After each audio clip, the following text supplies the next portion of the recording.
Sound ಬರ್ತಾ ಇದ್ದಾರೆ. ಹಾಂ, ಫ್ಯಾನ್ ಸೌಂಡ್.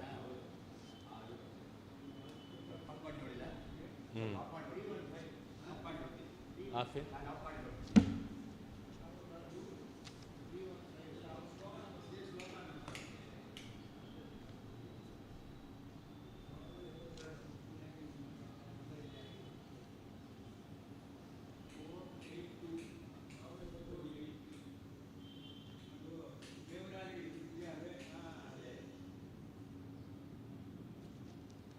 ಅದು ಕೆಳಗಡೆ ಇದು ಹಾಕಿರ್ಬೇಕು, ಎಕ್ಸಾಕ್ಟ್ ಫ್ಯಾನ್ ಹಾಕಿರ್ಬೇಕು ಅದರದ್ದು. ಹಾಂ, ಎಕ್ಸ್ಟ್ರಾ ಸೌಂಡ್ ಬರುತ್ತೆ, ಇದೆಂದು ಬರೋದಿಲ್ಲ. ಹಾಂ, ಅದಾಗಿ ಕ್ಲಿಯರ್ ಆಗಿ ಕೇಳ್ತದೆ.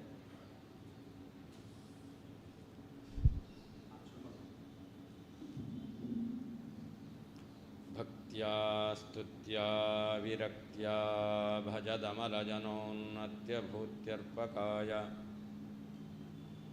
ಕ್ಷಿತ್ಯಾಂ ಅತ್ಯಲ್ಪಭೃತ್ಯೇಷ್ವಪಿ ಕುಜನಕೃತೌದ್ಧತ್ಯಭೂತ್ಯಾಜಕಾಯ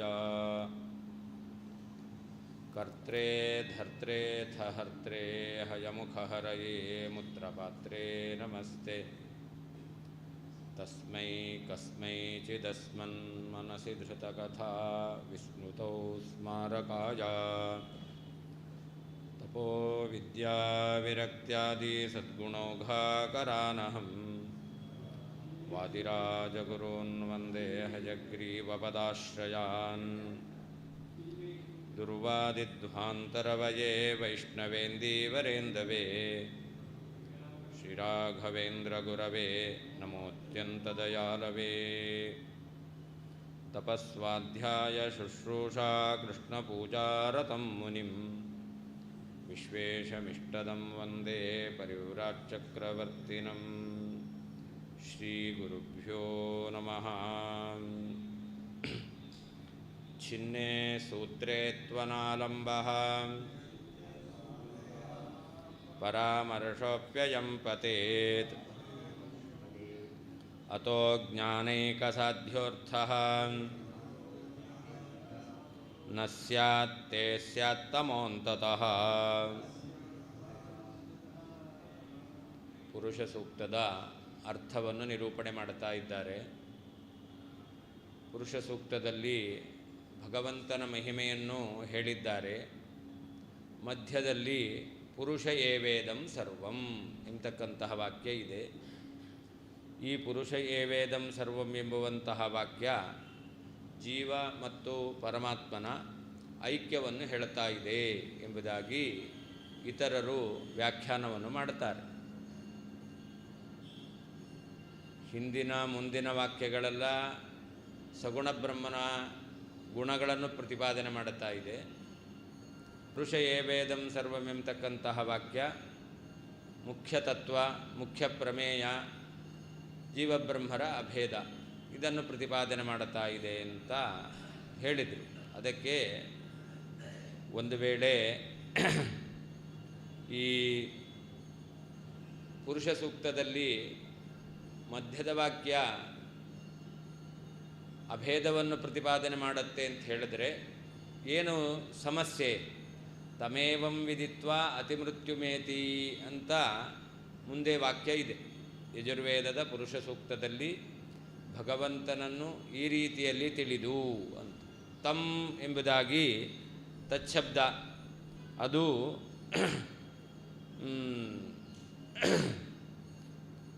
ಪುರುಷ ಏವೇದಂ ಸರ್ವಂ ಎಂಬತಕ್ಕಂತಹ ಈ ಪರಮಾತ್ಮನ ಜೀವರಿಂದ ಅಭಿನ್ನನಾಗಿದ್ದಾನೆ ಎಂಬತಕ್ಕಂಥದ್ದನ್ನು ಪರಾಮರ್ಶೆ ಮಾಡಲಿಕ್ಕಾಗೋದಿಲ್ಲ. ಏಕೆ? ಪರಮಾತ್ಮನನ್ನು ಈ ರೀತಿಯಾಗಿ ತಿಳಿದು ಅಂತಂದರೆ ಗುಣವಿಶಿಷ್ಟನನ್ನಾಗಿ ತಿಳಿದು ಅಂತ. ಹಾಗಾದರೆ ಆ ಗುಣವನ್ನು ಬಿಡಬೇಕಾಗತ್ತೆ.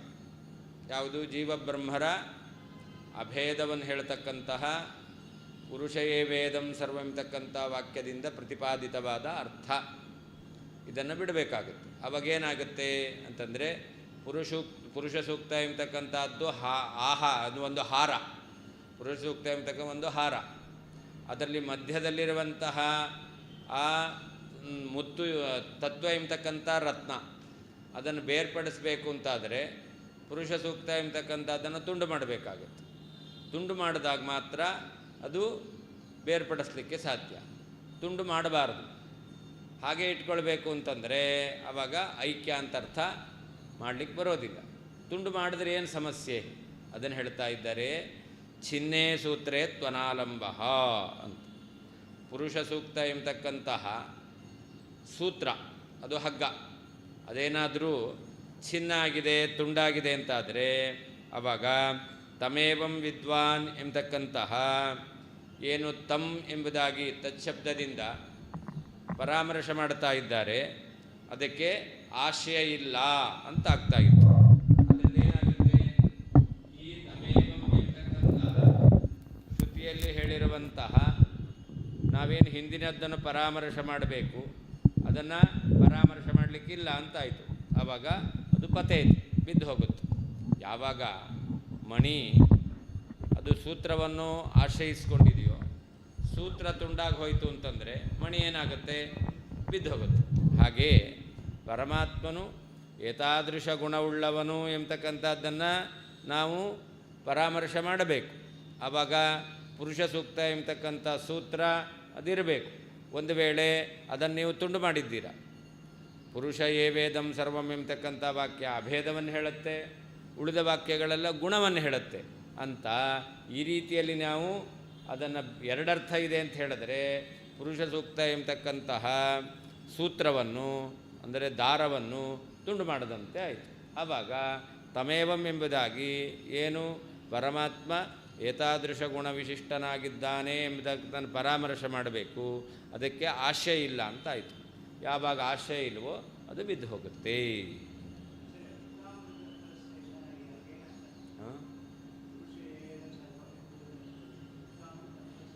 ಅಮೃತತ್ವಸ್ಯ ಈಶಾನಃ, ಮುಕ್ತರಾದವರಿಗೆ ನಿಯಾಮಕ ಅಂತ. ಅಮೃತರು ಅಂದರೆ ಮುಕ್ತರು, ಅವರಿಗೆ ನಿಯಾಮಕ.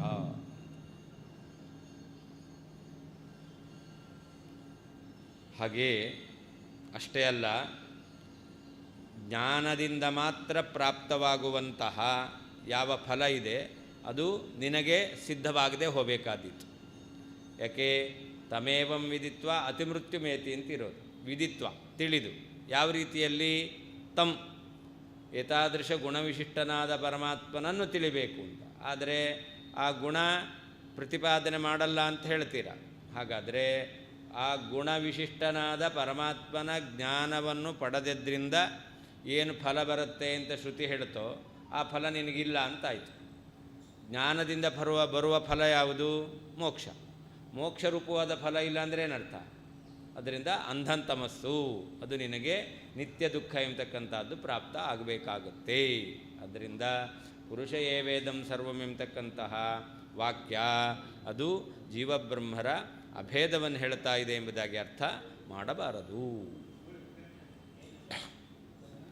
ಸೂತ್ರೆ ಪುರುಷ ಸೂಕ್ತ ಎಂಬತಕ್ಕಂತಹ ದಾರವು ಚಿಹ್ನೆ ಕತ್ತರಿಸಲ್ಪಟ್ಟಾಗ ಅಯಂ ಈ ಯಾವ ಪರಾಮರ್ಶೋಪಿ ತಮೇವಂ ವಿದ್ವಾನ್ ಎಂಬತಕ್ಕಂತಹ ವಾಕ್ಯದ ಪರಾಮರ್ಶವೂ ಕೂಡ ಪರಾಮರ್ಶ ವಾಕ್ಯವೂ ಕೂಡ ಅನಾಲಂಬಸ್ಸನ್ ಆಶ್ರಯ ಇಲ್ಲದಂಥದ್ದಾಗಿ ಪತೇತ್ ಬಿದ್ದು ಹೋಗುತ್ತದೆ.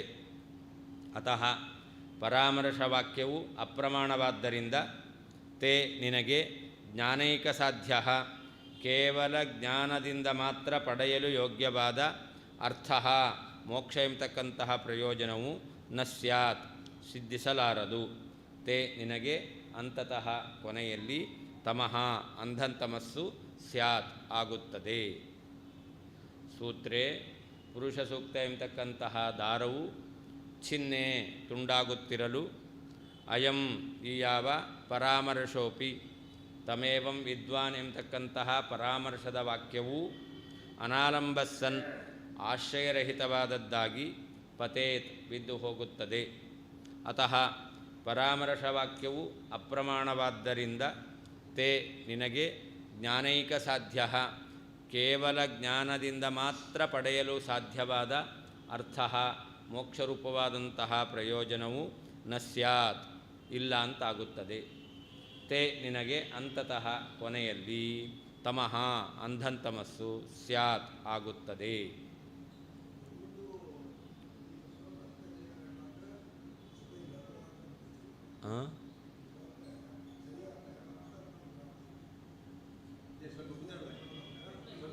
ಅದು ಅಲ್ಲಲ್ಲ, ತಮೇವಂ ಅಂತ ಆ ರೀತಿಯಲ್ಲಿ ಪುರುಷ ಸೂಕ್ತದಲ್ಲಿ ಹೇಳಿದ ರೀತಿಯಲ್ಲಿ ತಿಳ್ಕೊಳ್ಳಿಲ್ಲ ಅಂತಾದರೆ ಆವಾಗ ಅಂಧಂತಮಸ್ಸಾಗುತ್ತೆ ಅಂತ. ಆ ಶ್ರುತಿಯಿಂದ ಕೇಳಲ್ಲ. ಅಸ್ತು ತರ್ಹಿ ಸೂತ್ರ ಅಪ್ರಾಮಾಣ್ಯಂ ಇತ್ಯತಃ ಚಿನ್ನಯಿತಿ. ಸರಿ, ಪುರುಷ ಸೂಕ್ತವೇ ಅಪ್ರಮಾಣ ಅಂತ ಹೇಳಿಬಿಡೋಣ.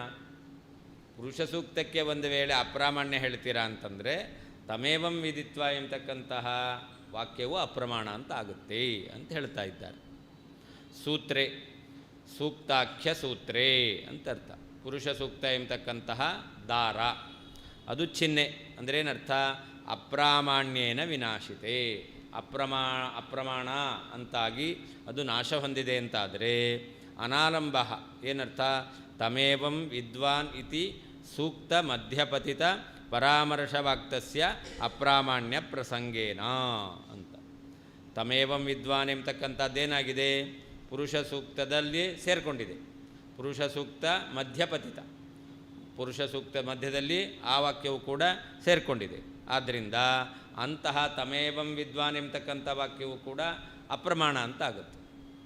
ಪುರುಷ ಸೂಕ್ತಕ್ಕೆ ಅಪ್ರಾಮಾಣ್ಯ ಬಂತು ಅಂತಾದರೆ ಪುರುಷ ಸೂಕ್ತದಲ್ಲಿ ಸೇರಿರುವಂತಹ ತಮೇವಂ ವಿದ್ವಾನ್ ಎಂಬತಕ್ಕಂಥ ವಾಕ್ಯಕ್ಕೂ ಅಪ್ರಾಮಾಣ್ಯ ಬರುತ್ತೆ.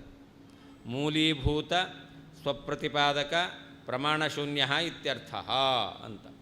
ತನಗೆ ಪ್ರಾಮಾಣ್ಯವನ್ನು ತಂದುಕೊಡ್ತಕ್ಕಂತಹ ಯಾವುದು ಮೂಲ ಪುರುಷ ಸೂಕ್ತ ಎಂಬತಕ್ಕಂಥದ್ದು, ಆ ಪುರುಷ ಸೂಕ್ತಕ್ಕೆ ಪ್ರಾಮಾಣ್ಯ ಇಲ್ಲ ಅಂತಾಗುತ್ತೆ. ಸ್ವಮೂಲೀಭೂತ, ಮೂಲೀಭೂತ ಯಾವುದಕ್ಕೆ? ತಮೇವ ವಿದ್ವಾನ್ ಎಂಬತಕ್ಕಂಥದ್ದಕ್ಕೆ ಮೂಲ ಯಾವುದು? ಪುರುಷ ಸೂಕ್ತ. ಅದನ್ನು ಪ್ರತಿಪಾದನೆ ಮಾಡ್ತಕ್ಕಂತಹ ಪ್ರಮಾಣ ಇಲ್ಲ ಅಂತಾಯಿತು. ಪತೇತ್ ಅಂದರೆ ಗಚ್ಚೇತ್, ಇಲ್ಲ ಅಂತ ಆಗುತ್ತೆ. ಸೂಕ್ತಸ್ಯ ಅಪ್ರಾಮಾಣ್ಯೆ ಪರಾಮರ್ಶವಾಕ್ಯಸ್ಯಾಪಿ ಅಪ್ರಾಮಾಣ್ಯ ಪ್ರಸಂಗೇನ ಭವದಭಿಲಷಿತ ಐಕ್ಯಪರಾಮರ್ಶೋಪಿ ನ ಸ್ಯಾತ್ ಅಂತ. ಪುರುಷ ಸೂಕ್ತಕ್ಕೆ ಪ್ರಾಮಾಣ್ಯ ಇಲ್ಲ ಅಂತಾದರೆ ಆ ತಮೇವಂ ವಿದ್ವಿತ್ವ ಎಂಬತಕ್ಕಂಥ ವಾಕ್ಯಕ್ಕೆ, ತಮೇವಂ ವಿದ್ವಾನ್ ಎಂಬತಕ್ಕಂಥ ವಾಕ್ಯಕ್ಕೂ ಕೂಡ ಅಪ್ರಾಮಾಣ್ಯ ಬರುತ್ತೆ. ಪುರುಷ ಸೂಕ್ತದಲ್ಲಿ ಪುರುಷ ಸೂಕ್ತವೂ ಅಪ್ರಮಾಣ ಆಯಿತು ಅಂತಾದರೆ ಅದರಲ್ಲಿ ಸೇರಿರುವ ತಮೇವಂ ವಿದ್ವಾನ್ ಎಂಬತಕ್ಕಂಥ ವಾಕ್ಯವು ಕೂಡ ಅಪ್ರಮಾಣ ಅಂತ ಆಗುತ್ತೆ. ಆದ್ದರಿಂದ ತಮೇವಂ ಎಂಬುದಾಗಿ ಈ ರೀತಿಯಲ್ಲಿ ಅಂದರೆ ಯಾವ ರೀತಿ ಅಂತ ಹೇಳಬೇಕು? ಭಗವಂತನನ್ನು ಜೀವ ಅಭಿನ್ನನಾಗಿದ್ದಾನೆ, ಪುರುಷ ಏವೇದಂ ಸರ್ವಂ ಎಂಬುದಾಗಿ ಅಂತ ಹೇಳಬೇಕು. ಆ ರೀತಿಯಾಗಿ ಈ ಐಕ್ಯ ಪರಾಮರ್ಶವನ್ನು ಕೂಡ ಮಾಡಲಿಕ್ಕೆ ಸಾಧ್ಯ ಇಲ್ಲ ಅಂತರ್ಥ. ಉಪಲಕ್ಷಣಂಚ ಐತತ್, ಇಷ್ಟೇ ಅಲ್ಲ ಮತ್ತೇನು? ಅಪ್ರಮಾಣ ವಾಕ್ಯ ಮಧ್ಯಪತಿತ ಭವದಭಿಮತ ಐಕ್ಯವಾಕ್ಯಸ್ಯಾಪಿ ಅಪ್ರಾಮಾಣ್ಯ ಅಪರಿಹಾರೇಣ ಐಕ್ಯಮಪಿ ನ ಸಿದ್ಧೇದಿತಿ ಭಾವ. ಯಾವಾಗ ಸಹಸ್ರಶೀರ್ಷ ಪುರುಷ ಇತ್ಯಾದಿ ವಾಕ್ಯಗಳು ಅಪ್ರಮಾಣ ಅಂತಾಯಿತೋ ಆ ವಾಕ್ಯಗಳೆಲ್ಲ ಎಲ್ಲಿದೆ? ಪುರುಷ ಸೂಕ್ತದಲ್ಲಿದೆ. ಅಂದರೆ ಪುರುಷ ಸೂಕ್ತದಲ್ಲಿರುವಂತಹ ಪರಮಾತ್ಮನ ಗುಣಗಳನ್ನು ಪ್ರತಿಪಾದನೆ ಮಾಡುವ ವಾಕ್ಯಗಳು ಅಪ್ರಮಾಣ ಆಗಿದೆ. ಅದರಲ್ಲಿ ಇರತಕ್ಕಂಥದ್ದು ಪುರುಷ ಏವೇದಂ ಎಂಬತಕ್ಕಂತಹ ಐಕ್ಯವನ್ನು ಹೇಳ್ತಕ್ಕಂಥ ವಾಕ್ಯ. ಒಂದು ವೇಳೆ ಪುರುಷ ಸೂಕ್ತದಲ್ಲಿ ಗುಣಗಳನ್ನು ಹೇಳುವಂತಹ ವಾಕ್ಯಗಳು ಅಪ್ರಮಾಣ ಆಗಿದೆ ಅಂತಾದರೆ ಪುರುಷ ಸೂಕ್ತದಲ್ಲೇ ಇರುವಂತಹ ಐಕ್ಯವನ್ನು ಹೇಳ್ತಕ್ಕಂಥ ವಾಕ್ಯವು ಕೂಡ ಅಪ್ರಮಾಣ ಅಂತಾಯಿತು. ಐಕ್ಯವನ್ನು ಹೇಳ್ತಕ್ಕಂಥ ವಾಕ್ಯ ಅಪ್ರಮಾಣ ಆಗಿದೆ ಅಂತಾದರೆ ಜೀವಬ್ರಹ್ಮರ ಅಭೇದವೇ ಸಿದ್ಧ ಆಗಲಿಕ್ಕೆ ಸಾಧ್ಯ ಇಲ್ಲ ಅಂತ. ಹೀಗೆ ತಮೇವಂ ಎಂಬತಕ್ಕಂತಹ ವಾಕ್ಯದಿಂದ ಐಕ್ಯವನ್ನು ಪರಾಮರ್ಶ ಮಾಡಲಿಕ್ಕಾಗಲ್ಲ ಅಂತ ಒಂದು ದೋಷ. ಅಷ್ಟೇ ಅಲ್ಲ, ಪುರುಷ ಸೂಕ್ತದಲ್ಲಿ ಗುಣ ಪ್ರತಿಪಾದಕವಾದ ವಾಕ್ಯಗಳಿಗೆ ಅಪ್ರಾಮಾಣ್ಯ ಇದೆ ಅಂತಾದರೆ ಐಕ್ಯವು ಕೂಡ ಸಿದ್ಧ ಆಗೋದಿಲ್ಲ ಎಂಬತಕ್ಕಂಥ ಇನ್ನೊಂದು ದೋಷವೂ ಇದೆ. ಅಪ್ರಮಾಣ ವಾಕ್ಯ ಮಧ್ಯಪತಿತ. ಅಪ್ರಮಾಣ ವಾಕ್ಯ ಯಾವುದು? ಪುರುಷ ಸೂಕ್ತದಲ್ಲಿರುವಂತಹ ಪರಮಾತ್ಮನನ್ನು ಗುಣಗಳನ್ನು ಹೇಳ್ತಕ್ಕಂಥ ವಾಕ್ಯ ಅವ್ರ ಮತ ಪ್ರಕಾರ ಅದೆಲ್ಲ ಅಪ್ರಮಾಣವಾಗಿದೆ. ಆದ್ದರಿಂದ ಅಪ್ರಮಾಣ ವಾಕ್ಯಗಳ ಮಧ್ಯದಲ್ಲಿರ್ತಕ್ಕಂಥದ್ದು ಯಾವುದು? ಭವದಭಿಮತ ಐಕ್ಯವಾಕ್ಯಸ್ಯಾಪಿ. ಅವರು ಹೇಳ್ತಕ್ಕಂಥದ್ದು ಐಕ್ಯ, ಅವರ ಸಿದ್ಧಾಂತ. ಅದನ್ನು ಪ್ರತಿಪಾದನೆ ಮಾಡ್ತಕ್ಕಂಥ ವಾಕ್ಯ ಪುರುಷ ಏವೇದಂ ಸರ್ವಂ ಎಂಬತಕ್ಕಂಥ ವಾಕ್ಯ. ಈ ವಾಕ್ಯವೂ ಕೂಡ ಅಪ್ರಾಮಾಣ್ಯ ಅಪರಿಹಾರೇಣ, ಅದು ಅಪ್ರಮಾಣ ಅಂತ ಆಗಿಬಿಡುತ್ತೆ. ಆದ್ದರಿಂದ ಐಕ್ಯಮಪಿ ನ ಸಿದ್ಧೇ, ಐಕ್ಯವು ಸಿದ್ಧ ಆಗದೆ ಹೋಗಬೇಕಾದೀತು ಅಂತ. ಅಸ್ತು ಪರಾಮರ್ಶಪತನಂ ಕಾನೋ ಹಾನಿ ಇತ್ಯತಃ. ಸರಿ, ತಮ್ ಏವಂ ವಿದ್ವಾನ್ ಎಂಬಲ್ಲಿ ತಮ್ ಎಂಬುದಾಗಿ ಆ ಗುಣಗಳನ್ನು ಪರಾಮರ್ಶ ಮಾಡೋದು ಬೇಡ, ಅದರಿಂದ ಏನು ನಷ್ಟ ಅಂತಂದರೆ ಅದಕ್ಕೆ ಹೇಳ್ತಾ ಇದ್ದಾರೆ, ಅತಃ ಜ್ಞಾನೈಕ ಸಾಧ್ಯ ಅರ್ಥ ನ ಸ್ಯಾತ್ ಅಂತ ಹೇಳ್ತಾ ಇದ್ದಾರೆ. ಅತಃ ತಮೇವಂ ವಿದ್ವಾನ್ ಇತಿ ಪರಾಮರ್ಶವಾಕ್ಯಸ್ಯ ಅಪ್ರಾಮಾಣ್ಯೇನ ನಾಶಿತತ್ವಾತ್. ಯಾವಾಗ ತಮೇವಂ ವಿದ್ವಾನ್ ಎಂಬತಕ್ಕಂಥ ವಾಕ್ಯ ಅದು ಅಪ್ರಮಾಣ ಅಂತಾಗಿದೆಯೋ, ಅಪ್ರಮಾಣವಾಗಿದೆ ಅಂದರೆ ಇಲ್ಲ ಅಂತ ಅರ್ಥ. ಇದಂ ರಜತಂ ಎಂಬಲ್ಲಿ ರಜತವು ಅದು ಪ್ರಮಾಣ ಸಿದ್ಧವಾದದ್ದಲ್ಲ ಅಂದರೆ ಏನರ್ಥ? ರಜತ ಇಲ್ಲ ಅಂತ ಅರ್ಥ. ಹಾಗೆ ತಮೇವಂ ವಿದ್ವಾನ್ ಎಂಬತಕ್ಕಂತಹ ವಾಕ್ಯದಿಂದ ಏನು ಪರಾಮರ್ಶ ಮಾಡಿದ್ದೇವೆ ಅದು ಅಪ್ರಮಾಣ ಅಂತ ಹೇಳಿಬಿಟ್ರೆ ಆವಾಗ ಪರಾಮರ್ಶ ಮಾಡಲಿಕ್ಕೆ ಬರೋದಿಲ್ಲ ಅಂತಾಯಿತು. ಆವಾಗ ತೇ ಅಂದರೆ ತವ ನಿನಗೆ ಜ್ಞಾನೈಕ ಸಾಧ್ಯ ಅರ್ಥ ಯಾವುದದು? ಮೋಕ್ಷ ನ ಸ್ಯಾತ್, ಜ್ಞಾನದಿಂದ ಮಾತ್ರ ಪಡೆಯಲಿಕ್ಕೆ ಯೋಗ್ಯವಾದ ಮೋಕ್ಷ ಇಲ್ಲ ಅಂತ ಆಗಬೇಕಾಗುತ್ತೆ. ಜ್ಞಾನೇನ ಮೋಕ್ಷಂ ಪ್ರಾಪ್ಸ್ಯಾಮಿ ಇತಿ ತವ ಆಶಯ ತನ್ನ ಸ್ಯಾತ್. ಜ್ಞಾನದಿಂದ ಮೋಕ್ಷವನ್ನು ಪಡಿತೇನೆ ಅಂತ ನಿನ್ನ ಅಭಿಪ್ರಾಯ. ಆದರೆ ತಮೇವಂ ಎಂಬತಕ್ಕಂಥ ವಿದ್ವಾನ್ ಎಂಬತಕ್ಕಂಥದ್ದು ಅಪ್ರಮಾಣ ಆಗೋಯ್ತು. ಆದ್ದರಿಂದಾಗಿ ಜ್ಞಾನವನ್ನು ಪಡಿತೇನೆ ಅಂತ, ಜ್ಞಾನದಿಂದ ಮೋಕ್ಷವನ್ನು ಪಡಿತೇನೆ ಎಂಬತಕ್ಕಂಥ ನಿನ್ನ ಅಭಿಲಾಷೆ ಅದು ಸಿದ್ಧವಾಗದೆ ಹೋಗುತ್ತೆ ಅಂತ. ಮೋಕ್ಷಸ್ಯ ಜ್ಞಾನಸಾಧ್ಯತ್ವೇ ಪ್ರಮಾಣಾಭಾವಾತ್. ಮೋಕ್ಷವು ಜ್ಞಾನಸಾಧ್ಯ ಎಂಬತಕ್ಕಂಥ ವಿಷಯದಲ್ಲಿ ಯಾವುದು ಪ್ರಮಾಣ ಆಗಬೇಕು? ತಮೇವಂ ವಿದ್ವಾನ್ ಎಂಬತಕ್ಕಂಥ ವಾಕ್ಯವೇ ಪ್ರಮಾಣ ಅಂತ ಆಗಬೇಕು. ಆದರೆ ತಮೇವಂ ವಿದ್ವಾನ್ ಎಂಬತಕ್ಕಂಥ ವಾಕ್ಯ ಅಪ್ರಮಾಣ ಅಂತ ಹೇಳ್ತೀರ. ಆದ್ದರಿಂದ ಮೋಕ್ಷವು ಜ್ಞಾನಸಾಧ್ಯ ಎಂಬತಕ್ಕಂಥ ವಿಷಯದಲ್ಲಿ ಪ್ರಮಾಣ ಇಲ್ಲ ಅಂತ ಆಗುತ್ತೆ. ತತಶ್ಚ ಅಂತತಃ ತೇ ಇತ್ತಂ ವೇದ ಅಪ್ರಾಮಾಣ್ಯವಾದಿನಃ ಅಥವಾ ತಮಏವ ಸ್ಯಾದಿತ್ಯರ್ಥಃ. ಆದ್ದರಿಂದ ವೇದಕ್ಕೆ ಅಪ್ರಾಮಾಣ್ಯವನ್ನು ಹೇಳ್ತಕ್ಕಂಥ ನಿನಗೆ ಅಂಧಂತಮಸ್ಸು, ನಿತ್ಯ ದುಃಖ ಪ್ರಾಪ್ತಿ ಆಗಬೇಕಾಗುತ್ತೆ. ತಸ್ಮಾನ್ ಮೀಮಾಂಸಕೈರಾರ್ಯೈಃ ಉಕ್ತಯೇವಾರ್ಥಯಿಷ್ಯತೆ ಅನ್ಯೋಹ್ಯನರ್ಥಶ್ರೋತುರ್ವಾ ವಕ್ತುರ್ವಾ ನ ಮನೋಹರಃ.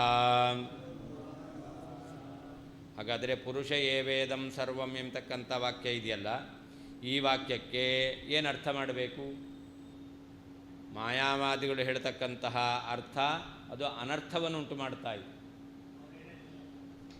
ಎಲ್ಲರೂ ಪರಮಾತ್ಮನೇ, ಇದಂ ಸರ್ವಂ ಪುರುಷ ಏವ, ಇದೆಲ್ಲವೂ ಪರಮಾತ್ಮನೇ ಅಂತ ಹೇಳಿದ್ದಾರೆ. ಅಂದರೆ ಏನರ್ಥ? ಈ ಜೀವ ಜಡ ಎಲ್ಲವೂ ಪರಮಾತ್ಮನಿಂದ ಅಭಿನ್ನ, ಜೀವ ಜಡಗಳಿಗೂ ಪರಮಾತ್ಮನಿಗೂ ಅಭೇದ ಅಂತ ಹೇಳ್ತಾರೆ. ಈ ಅರ್ಥ ಸರಿಯಲ್ಲ. ಆದ್ದರಿಂದ ಜ್ಞಾನಿಗಳೇನು ಹೇಳ್ತಾರೆ? ನಾವು ಹೇಳಿದಂಥ ಅರ್ಥ ಪುರುಷ ಏವ ಇದಂ ಸರ್ವಂ ಅಂದರೆ ಏನರ್ಥ? ಇದೆಲ್ಲವೂ ಭಗವಂತನ ಅಧೀನದಲ್ಲಿದೆ ಎಂಬತಕ್ಕಂತಹ ಅರ್ಥ, ಅದನ್ನೇ ಸರಿ ಎಂಬುದಾಗಿ ಜ್ಞಾನಿಗಳು ವಿಮರ್ಶ, ಈ ವಾಕ್ಯಗಳನ್ನು ಸರಿಯಾಗಿ ವಿಮರ್ಶೆ ಮಾಡಿ ಏನರ್ಥವನ್ನು ಹೇಳಬೇಕು ಎಂಬುದಾಗಿ ತೀರ್ಮಾನ ಮಾಡ್ತಕ್ಕಂತಹ ಯಾವ ಜ್ಞಾನಿಗಳಿದ್ದಾರೆ ಅವರು ಈ ರೀತಿಯಾದಂತಹ ಅರ್ಥವನ್ನೇ ಸ್ವೀಕಾರ ಮಾಡ್ತಾರೆ, ಹೊರತು ಬೇರೆ ಅರ್ಥವನ್ನು ಸ್ವೀಕಾರ ಮಾಡಲ್ಲ. ಬೇರೆ ಅರ್ಥ ಅಂದರೆ ಯಾವುದು? ಎಲ್ಲವೂ ಪರಮಾತ್ಮನೇ ಎಂಬತಕ್ಕಂಥ ಅರ್ಥವನ್ನು ಸ್ವೀಕಾರ ಮಾಡೋದಿಲ್ಲ ಅಂತ. ಅಷ್ಟೇ ಅಲ್ಲ, ಈ ರೀತಿಯಾದಂಥ ಅರ್ಥವನ್ನು ಹೇಳಿದರೆ ಹೇಳುವವರಿಗೂ ಮತ್ತು ಕೇಳುವವರಿಗೂ ಇಬ್ಬರಿಗೂ ಕೂಡ ಇದು ಇಷ್ಟವಾದದ್ದಲ್ಲ.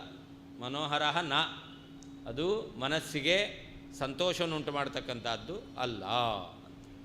ಅವರಿಗೆ ದುಃಖವನ್ನೇ, ಅನರ್ಥವನ್ನೇ ಕೊಡುತ್ತೆ. ಅದರಿಂದ ಅದು ಇಷ್ಟವಲ್ಲ.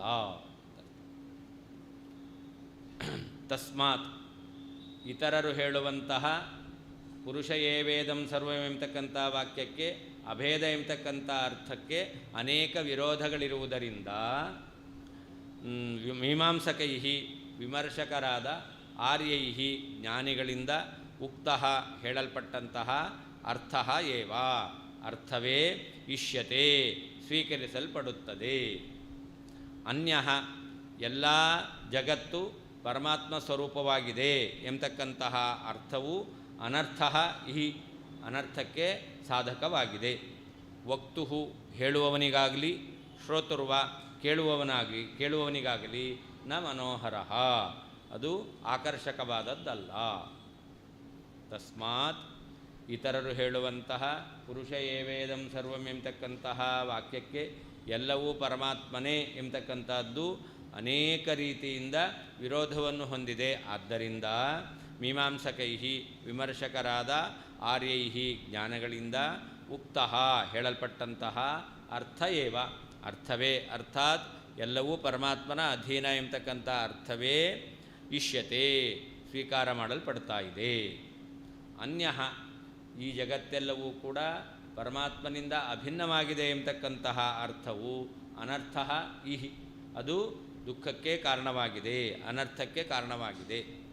ವಕ್ತುಹು ಹೇಳುವವನಿಗಾಗಲಿ ಶ್ರೋತೃವ ಕೇಳುವವನಿಗಾಗಲಿ ನ ಮನೋಹರಃ ಆಕರ್ಷಕವಾದದ್ದಲ್ಲ.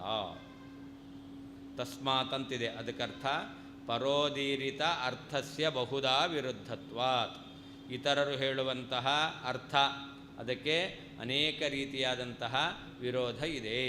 ಎಲ್ಲವೂ ಪರಮಾತ್ಮನಿಂದ ಅಭಿನ್ನ ಎಂಬುದಾಗಿ ಇತರರು ಅರ್ಥವನ್ನು ಹೇಳ್ತಾರೆ. ಈ ಅರ್ಥಕ್ಕೆ ಅನೇಕ ರೀತಿಯಾದ ವಿರೋಧ ಇದೆ. ಉಕ್ತಃ ಅರ್ಥ ಅದಕ್ಕೇನರ್ಥ ಸರ್ವಸ್ಯ ಭಗವದಧೀನತ್ವರೂಪ ಅರ್ಥ ಎಲ್ಲವೂ ಭಗವಂತನ ಅಧೀನವೇ. ಪುರುಷ ಏವ ಇದಂ ಸರ್ವಂ. ಈ ತಮಿಳ್ನಾಡೆಲ್ಲ ಸ್ಟಾಲಿನ್ ಅಂದ್ರೇನರ್ಥ? ತಮಿಳ್ನಾಡು ಸ್ಟಾಲಿನ್ನು ಅಭಿನ್ನ ಅಂತ ಅರ್ಥನ ಅಲ್ಲ, ಇದೆಲ್ಲವೂ ಕೂಡ ಅವನ ಅಧೀನ ಅಂತ ಅರ್ಥ. ಹಾಗೆ ಇಲ್ಲೂ ಕೂಡ ಪುರುಷ ಏವ ಇದಂ ಸರ್ವಂ ಅಂದ್ರೇನರ್ಥ? ಇದೆಲ್ಲವೂ ಭಗವಂತನ ಅಧೀನ ಅಂತ ಅರ್ಥ ಅಷ್ಟೇ ಹೊರತು ಏನಲ್ಲ ಭಗವಂತನೇ ಈ ಪದಾರ್ಥಗಳಿಂದ ಅಭಿನ್ನನಾಗಿದ್ದಾನೆ ಅಂತ ಅರ್ಥ ಅಲ್ಲ. ಬರಬಾರ್ದು ವೇನ ಅದರಿಂದ ಅವರ ಹೆಸರೇ ಸರಿಯಾಗಿ ಹೇಳಬೇಕು. ಯಾಕೆ ಅಭೇದ ಅಂತ ಹೇಳುವವರು ಅವರು, ಅದರಿಂದಾಗಿ ಅವ್ರ ಹೆಸರೇ ಹೇಳಬೇಕು. ಅನ್ಯಃ ಅಂದ್ರೇನರ್ಥ? ಸರ್ವಸ್ಯ ಬ್ರಹ್ಮಾತ್ಮಕತ್ವ ರೂಪ ಎಲ್ಲವೂ ನಾನೇ ಅಂತಂದರೆ ಪುರುಷನೇ ಆಗಿದ್ದಾನೆ ಅಂತಂದರೆ ಏನರ್ಥ? ಎಲ್ಲವೂ ಪರಮಾತ್ಮ ಸ್ವರೂಪವೇ ಆಗಿದೆ, ಪರಮಾತ್ಮನಿಂದ ಅಭಿನ್ನವಾಗಿದೆ ಎಂಬತಕ್ಕಂಥದ್ದು ಅದು ಅನರ್ಥ.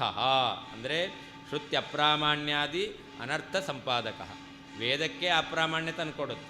ಅದರಿಂದಾಗಿ ಜೀವರಿಗೆ ಮಹಾದುಃಖ ಅಂಧತಮಸ್ಸು ಮೊದಲಾದ ಅನರ್ಥಕ್ಕೆ ಕಾರಣವಾಗಿದೆ. ಈ ರೀತಿಯಲ್ಲಿ ಅನರ್ಥ ಅಂತಂದರೆ ಒಂದು ಶ್ರುತಿಗೆ ಅಪ್ರಾಮಾಣ್ಯ ಅಂತ. ಶ್ರುತಿಗೆ ಅಪ್ರಾಮಾಣ್ಯ ಬಂತು ಅಂತಂದರೆ ಆವಾಗ ಆ ಅರ್ಥವನ್ನು ಹೇಳಿದ್ರೆ ಆವಾಗ ಅಂಧತಮಸ್ಸಾಗುತ್ತೆ, ಇದು ಅನರ್ಥ. ಈ ರೀತಿಯಾದ ಅದಕ್ಕೆ ಶ್ರುತ್ಯ ಅಪ್ರಾಮಾಣ್ಯಾದಿ ಆದಿ ಇದೇ ಮೊದಲಾದ ಅನರ್ಥ ಪ್ರಾಪ್ತಿಯಾಗುತ್ತೆ. ವ್ಯತ್ಯಾಸಶ್ಚ ವಿಭಕ್ತೀನಾಂ ವೇದವ್ಯಾಸಸ್ಯ ಸಮ್ಮತಃ ಅನ್ನೇನೇತಿ ತೃತೀಯಾಂ ಯೋ ದ್ವಿತೀಯಾರ್ಥೇನ್ವಶಿಕ್ಷತಾಂ. ಇನ್ನು ಪುರುಷ ಏವೇದಂ ಸರ್ವಂ ಎಂಬತಕ್ಕಂಥ ವಾಕ್ಯ ಇದೆಯಲ್ಲ, ಈ ವಾಕ್ಯಕ್ಕೆ ಬೇರೆ ರೀತಿಯಾಗಿರ್ತಕ್ಕಂತಹ ಅರ್ಥವನ್ನು ಹೇಳಬೇಕು ಅಂತ ಅದಕ್ಕೆ ಪೀಠಿಕೆಯನ್ನು ಹೇಳ್ತಾ ಇದ್ದಾರೆ. ಏನಂತ? ವ್ಯತ್ಯಾಸಶ್ಚ ವಿಭಕ್ತೀನಾಂ ವೇದವ್ಯಾಸಸ್ಯ ಸಮ್ಮತಃ ಯದ ಅನ್ನೇನ ತಿರೋಹತಿ ಅಂತಿದೆ ಅಲ್ಲಿ. ಅದಕ್ಕೆ ಅನ್ನೇನ ಅನ್ನೋದು ತೃತೀಯ ವಿಭಕ್ತ್ಯಂತವಾದ ಪದ. ಅದನ್ನು ವೇದವ್ಯಾಸ ದೇವರು ಮರ್ತ್ಯಮನ್ನಂ ಯದತ್ಯಗಾತ್ ಅಂತ ಭಾಗವತದಲ್ಲಿ ಅನ್ನಂ ಎಂಬುದಾಗಿ ತೃತೀಯ ವಿಭಕ್ತ್ಯಂತವಾಗಿ ದ್ವಿತೀಯ ವಿಭಕ್ತ್ಯಂತವಾಗಿ ಹೇಳಿದ್ದಾರೆ. ಶ್ರುತಿಯಲ್ಲಿ ತೃತೀಯ ವಿಭಕ್ತ್ಯಂತವಾದ ಪದ ಇರೋದು, ಅದನ್ನು ಅರ್ಥ ಹೇಳಬೇಕಾದ್ರೆ ವೇದವ್ಯಾಸ ದೇವರು ದ್ವಿತೀಯ ವಿಭಕ್ತ್ಯಂತವಾಗಿ ಹೇಳಿದ್ದಾರೆ. ಅದರಿಂದ ಏನಾಯಿತು? ವಿಭಕ್ತೀನಾಂ ವ್ಯತ್ಯಾಸ. ತೃತೀಯ ವಿಭಕ್ತ್ಯಂತವಾದದ್ದನ್ನು ದ್ವಿತೀಯ ವಿಭಕ್ತ್ಯಂತವಾಗಿ ಇಟ್ಕೊಳ್ಬೇಕು ಎಂಬತಕ್ಕಂತಹ ಈ ವಿಭಕ್ತಿಗಳ ವ್ಯತ್ಯಾಸ ವೇದವ್ಯಾಸಸ್ಯ ಸಮ್ಮತಃ ವೇದವ್ಯಾಸ ದೇವರಿಗೆ ಸಮ್ಮತವೇ ಆಗಿದೆ. ಅವರು ಭಾಗವತದಲ್ಲಿ ಆ ರೀತಿಯಾದ ಅರ್ಥವನ್ನು ಹೇಳಿದ್ದಾರೆ. ಹೇಗೆ ಹೇಳಿದ್ದಾರೆ ಅದನ್ನು ಹೇಳ್ತಾರೆ. ಅನ್ನೇನ ಇತಿ ತೃತೀಯಾಂ ಯಹ ದ್ವಿತೀಯಾರ್ಥೆ ಅನ್ವಶಿಕ್ಷತ. ಅನ್ನೇನ ಎಂಬತಕ್ಕಂತಹ ತೃತೀಯಾವಿಭಕ್ತ್ಯಂತವಾದ ಪದವನ್ನು ಅನ್ನಂ ಎಂಬುದಾಗಿ ದ್ವಿತೀಯಾವಿಭಕ್ತ್ಯಂತವಾಗಿ ಅವರು ಅರ್ಥ ಮಾಡಿ ತೋರಿಸಿದ್ದಾರೆ. ಯಹ ಯಾವ ವೇದವ್ಯಾಸದೇವರು ಅನ್ನೇನ ಇತಿ ಯದನ್ನೇನ ತಿರೋಹತಿ ಎಂಬಲ್ಲಿರ್ತಕ್ಕಂತಹ ಅನ್ನೇನ ಎಂಬತಕ್ಕಂತಹ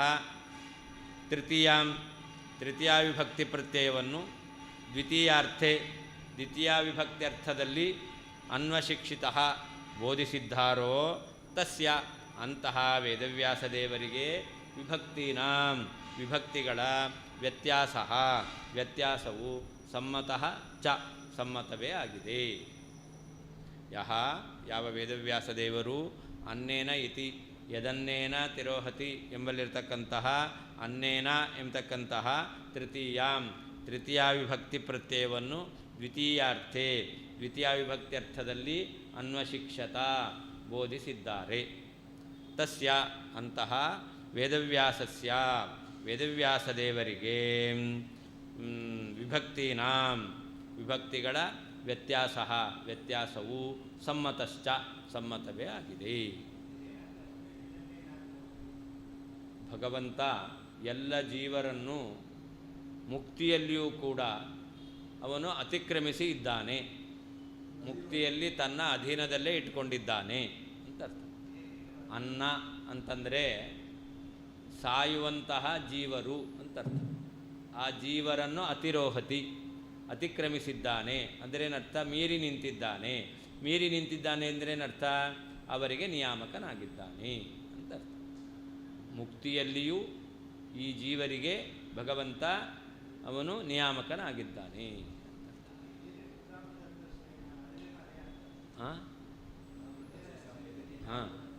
ಹೌದು. ಪರಮಾತ್ಮ ಅಮೃತತ್ವಸ್ಯ ಈಶಾನಃ, ಮುಕ್ತರಿಗೆ ನಿಯಾಮಕ ಅಂತಂದರೆ ಯಾಕೆ ಅಂತಂದರೆ ಈ ಜೀವರು ಭಗವಂತನನ್ನು ಸಂಸಾರಾವಸ್ಥೆಯಲ್ಲಿ ನಿಯಾಮಕನನ್ನಾಗಿ ಹೊಂದಿದ್ರು. ಮುಕ್ತಿಯವಸ್ಥೆಯಲ್ಲಿ ಭಗವಂತನಿಂದ ಅಭಿನ್ನರಾಗ್ತಾರೆ ಅಂತ ಹೇಳ್ತಾರಲ್ಲ, ಅದಕ್ಕೆ ಹೇಳಿದ್ರು ಯದನ್ನೇನ ತಿರೋಹತಿ.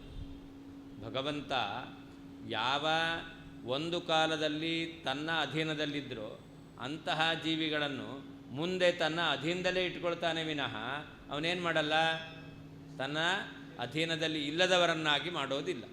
ಯಾವಾಗಲೂ ಲೋಕದಲ್ಲಿ ಹಾಗೆ ತಾನೆ.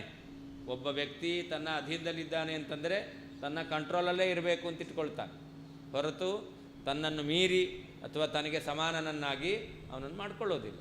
ಹಾಗೆ ಪರಮಾತ್ಮನೂ ಕೂಡ ಯದನ್ನೇನ ತಿರೋಹತಿ ಅಂತ ಮುಕ್ತರಾಗತಕ್ಕಂತಹ ಜೀವರನ್ನು ಮೀರಿದ್ದಾನೆ ಅಂತ ಶ್ರುತಿ ಹೇಳ್ತಾ ಇದೆ. ಅಲ್ಲಿ ಹೇಳಿದ್ದು ನಿಯಾಮಕ ಅಂತ. ಯಾಕೆ ಅಂತಂದರೆ ಭಗವಂತ ಮುಕ್ತರಿಗೆ ನಿಯಾಮಕ ಯಾಕೆ?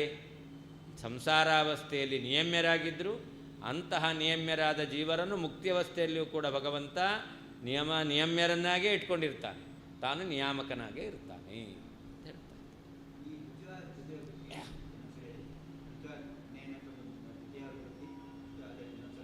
ಅನ್ನೇನ ತಿರೋಹತಿ ಅಂತಿದೆ, ಅದಕ್ಕೆ ಅರ್ಥ ಹೇಳಲಿಕ್ಕೆ ಬರಲ್ಲ. ಅನ್ನೇನ ತಿರೋಹತಿ ಅಂದರೆ ಅನ್ನದಿಂದ ಮೀರಿದ್ದಾನೆ ಅಂತಾಯಿತು. ಅನ್ನದಿಂದ ಮೀರಿದ್ದಲ್ಲ. ಅನ್ನ ಅಂದರೆ ಸಾಯುವಂಥ ಜೀವರು, ಜೀವರಿಂದ ಮೀರಿದ್ದಾನಲ್ಲ, ಜೀವರನ್ನು ಮೀರಿದ್ದಾನೆ. ಆದ್ದರಿಂದ ಜೀವರಿಗಿಂತ ಅವನು ವಿಶೇಷವಾದ ನಿಯಾಮಕತ್ವಾದಿ ಗುಣವುಳ್ಳವನಾಗಿದ್ದಾನೆ ಅಂತ ಹೇಳಬೇಕಾದ್ರೆ ಏನು ಶಬ್ದ ಬೇಕು? ಅನ್ನಂ ಅಂತ ಬೇಕು. ಮರ್ತ್ಯಂ, ಜೀವರನ್ನು ಅತಿಕ್ರಮಿಸಿದ್ದಾನೆ. ಅದರಿಂದ ಶ್ರುತಿಯಲ್ಲಿ ಅನ್ನೇನ ಅಂತಿದೆ. ಅಂದರೆ ಶ್ರುತಿ ಅದು ವಿಭಕ್ತಿಯನ್ನು ವ್ಯತ್ಯಾಸ ಮಾಡಿ ಹೇಳುತ್ತೆ. ಯಾಕೆ ನೇರವಾಗಿ ಎಲ್ರಿಗೂ ತಿಳಿಯುವ ಹಾಗೆ ವೇದಗಳು ಹೇಳಲ್ಲ. ಪರೋಕ್ಷ ಪ್ರಿಯಾಯವಹಿ ವೇದಾಹ, ವೇದಗಳೆಲ್ಲ ಇಂಡೈರೆಕ್ಟಾಗೇ ಹೇಳೋದು, ಮೇಲ್ನೋಟಕ್ಕೆ ಅರ್ಥ ಆಗುವ ಹಾಗೆ ಹೇಳೋದಿಲ್ಲ. ಅದರಿಂದ ಅಲ್ಲಿ ಅನ್ನೇನ ಅಂತ ಹೇಳಿದ್ದಾರೆ, ಅದನ್ನು ಅನ್ನಂ ಅಂತ ಮಾಡಿಕೊಳ್ಬೇಕು.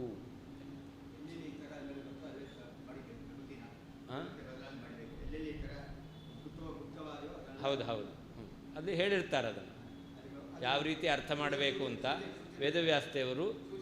ಹೌದು, ಯಾರು?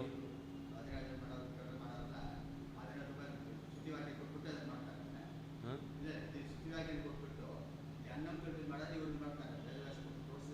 ಹೌದು ಹೌದು, ಅದು ಭಾಗವತದಲ್ಲಿ ಅನ್ನಂ ಅಂತ ಮಾಡಿದ್ದಾರೆ. ಮರ್ತ್ಯಂ ಅನ್ನೋದಕ್ಕೆ ಅನ್ನಂ ಅಂತ ಅರ್ಥ ಬರೆದಿದ್ದಾರೆ. ಯದನ್ನೇನ ತಿರೋಹತಿ ಅಂತಿದೆಯಲ್ಲ, ಅಲ್ಲಿ ಅನ್ನೇನ ಅನ್ನೋದಕ್ಕೆ ಅನ್ನಂ ಅಂತ ಬರೆದು, ಅನ್ನಂ ಅಂತ ದ್ವಿತೀಯ ವಿಭಕ್ತಿ ಅಂತವಾಗಿ ಹೇಳಿ ಅದಕ್ಕೆ ಅರ್ಥ ಏನು ಅಂತಂದರೆ ಮರ್ತ್ಯಂ ಅಂತ ಹೇಳಿದ್ರು. ಅನ್ನಂ ಎಂಬುದಾಗಿ ದ್ವಿತೀಯ ವಿಭಕ್ತಿಯಂತವಾದ ಪದವನ್ನು ಹೇಳಿ ಅದಕ್ಕೆ ಮರ್ತ್ಯಂ ಅಂತ ಅರ್ಥವನ್ನು ಬರೆದು ತಿರೋಹತಿ ಅನ್ನೋದಕ್ಕೆ ಅತಿರೋಹತಿ ಅನ್ನೋದಕ್ಕೆ ಅತ್ಯಗಾತ್ ಅಂತ ಹೇಳಿದ್ದಾರೆ. ಹಾಂ, ಸ್ಪಷ್ಟವಾಗಿ ಹೇಳಿದ್ದಾರೆ, ಅದನ್ನು ನಾವು ಹುಡುಕಬೇಕು. ಹೌದು, ನೇರವಾಗಿರಲ್ಲ, ಎಲ್ಲ ಹೇಳು. ಈಗ ಈಶಾವಾಸ್ಯಮಿದಂ ಸರ್ವಂ ಅಂತಿದೆ, ಭಾಗವತದಲ್ಲಿ ಆತ್ಮಾವಾಸ್ಯಮಿದಂ ಸರ್ವಂ ಅಂತಿದೆ. ಹಾಗಾದರೆ ಈಶಾ ವಾಸ್ಯಂ ಅಂತ ಉಳಿದವರು ಅರ್ಥ ಬರೀತಾರೆ, ಅದು ತಪ್ಪು. ಯಾಕೆ? ಆತ್ಮಾವಾಸ್ಯಂ ಎಂತಿದೆಯಲ್ಲ, ಆತ್ಮಾವಾಸ್ಯಂ ಅಂತಿದೆ. ಈಶಾ ಎಂಬಲ್ಲಿ ಈಟ್ ಶಬ್ದ ಅಂತ ಮಾಡಿ ತೃತೀಯ ವಿಭಕ್ತಿ ಅಂತ ನಿಲ್ಲಿಸ್ಬೋದು. ಆತ್ಮಾವಾಸ್ಯಂ ಎಂಬಲ್ಲಿ ಆತ್ಮ ಎಂಬತಕ್ಕಂಥದ್ದಕ್ಕೆ ಅಲ್ಲಿ ವಿಭಾಗ ಮಾಡಿಬಿಟ್ರೆ ಆವಾಸ್ಯಂ ಅಂತ ವಾಸ್ಯಂ ಅಂತ ಅರ್ಥ ಮಾಡಲಿಕ್ಕಾಗಲ್ಲ ಅಲ್ಲಿ. ಆದ್ದರಿಂದ ಆತ್ಮಾವಾಸ್ಯಂ ಅಂತ ಒಂದೇ ಮಾಡಬೇಕು. ಅಂದರೆ ಈಶಾವಾಸ್ಯಂ ಎಂಬತಕ್ಕಂಥದ್ದಕ್ಕೆ ಈ ಉಳಿದವರು ಹೇಳ್ತಕ್ಕಂಥ ಅರ್ಥ ಸರಿಯಲ್ಲ. ಹೌದು, ಹಾಂ, ಹಾಗೆ ಈಶಾವಾಸ್ಯಂ ಎಂದು ಸಮಸ್ತ ಪದವೇ ಆಗಬೇಕು. ಅವರು ಈಶಾ ವಾಸ್ಯಂ ಅಂತ ಅವ್ರು ಮಾಡ್ತಾರೆ. ಹಾಂ,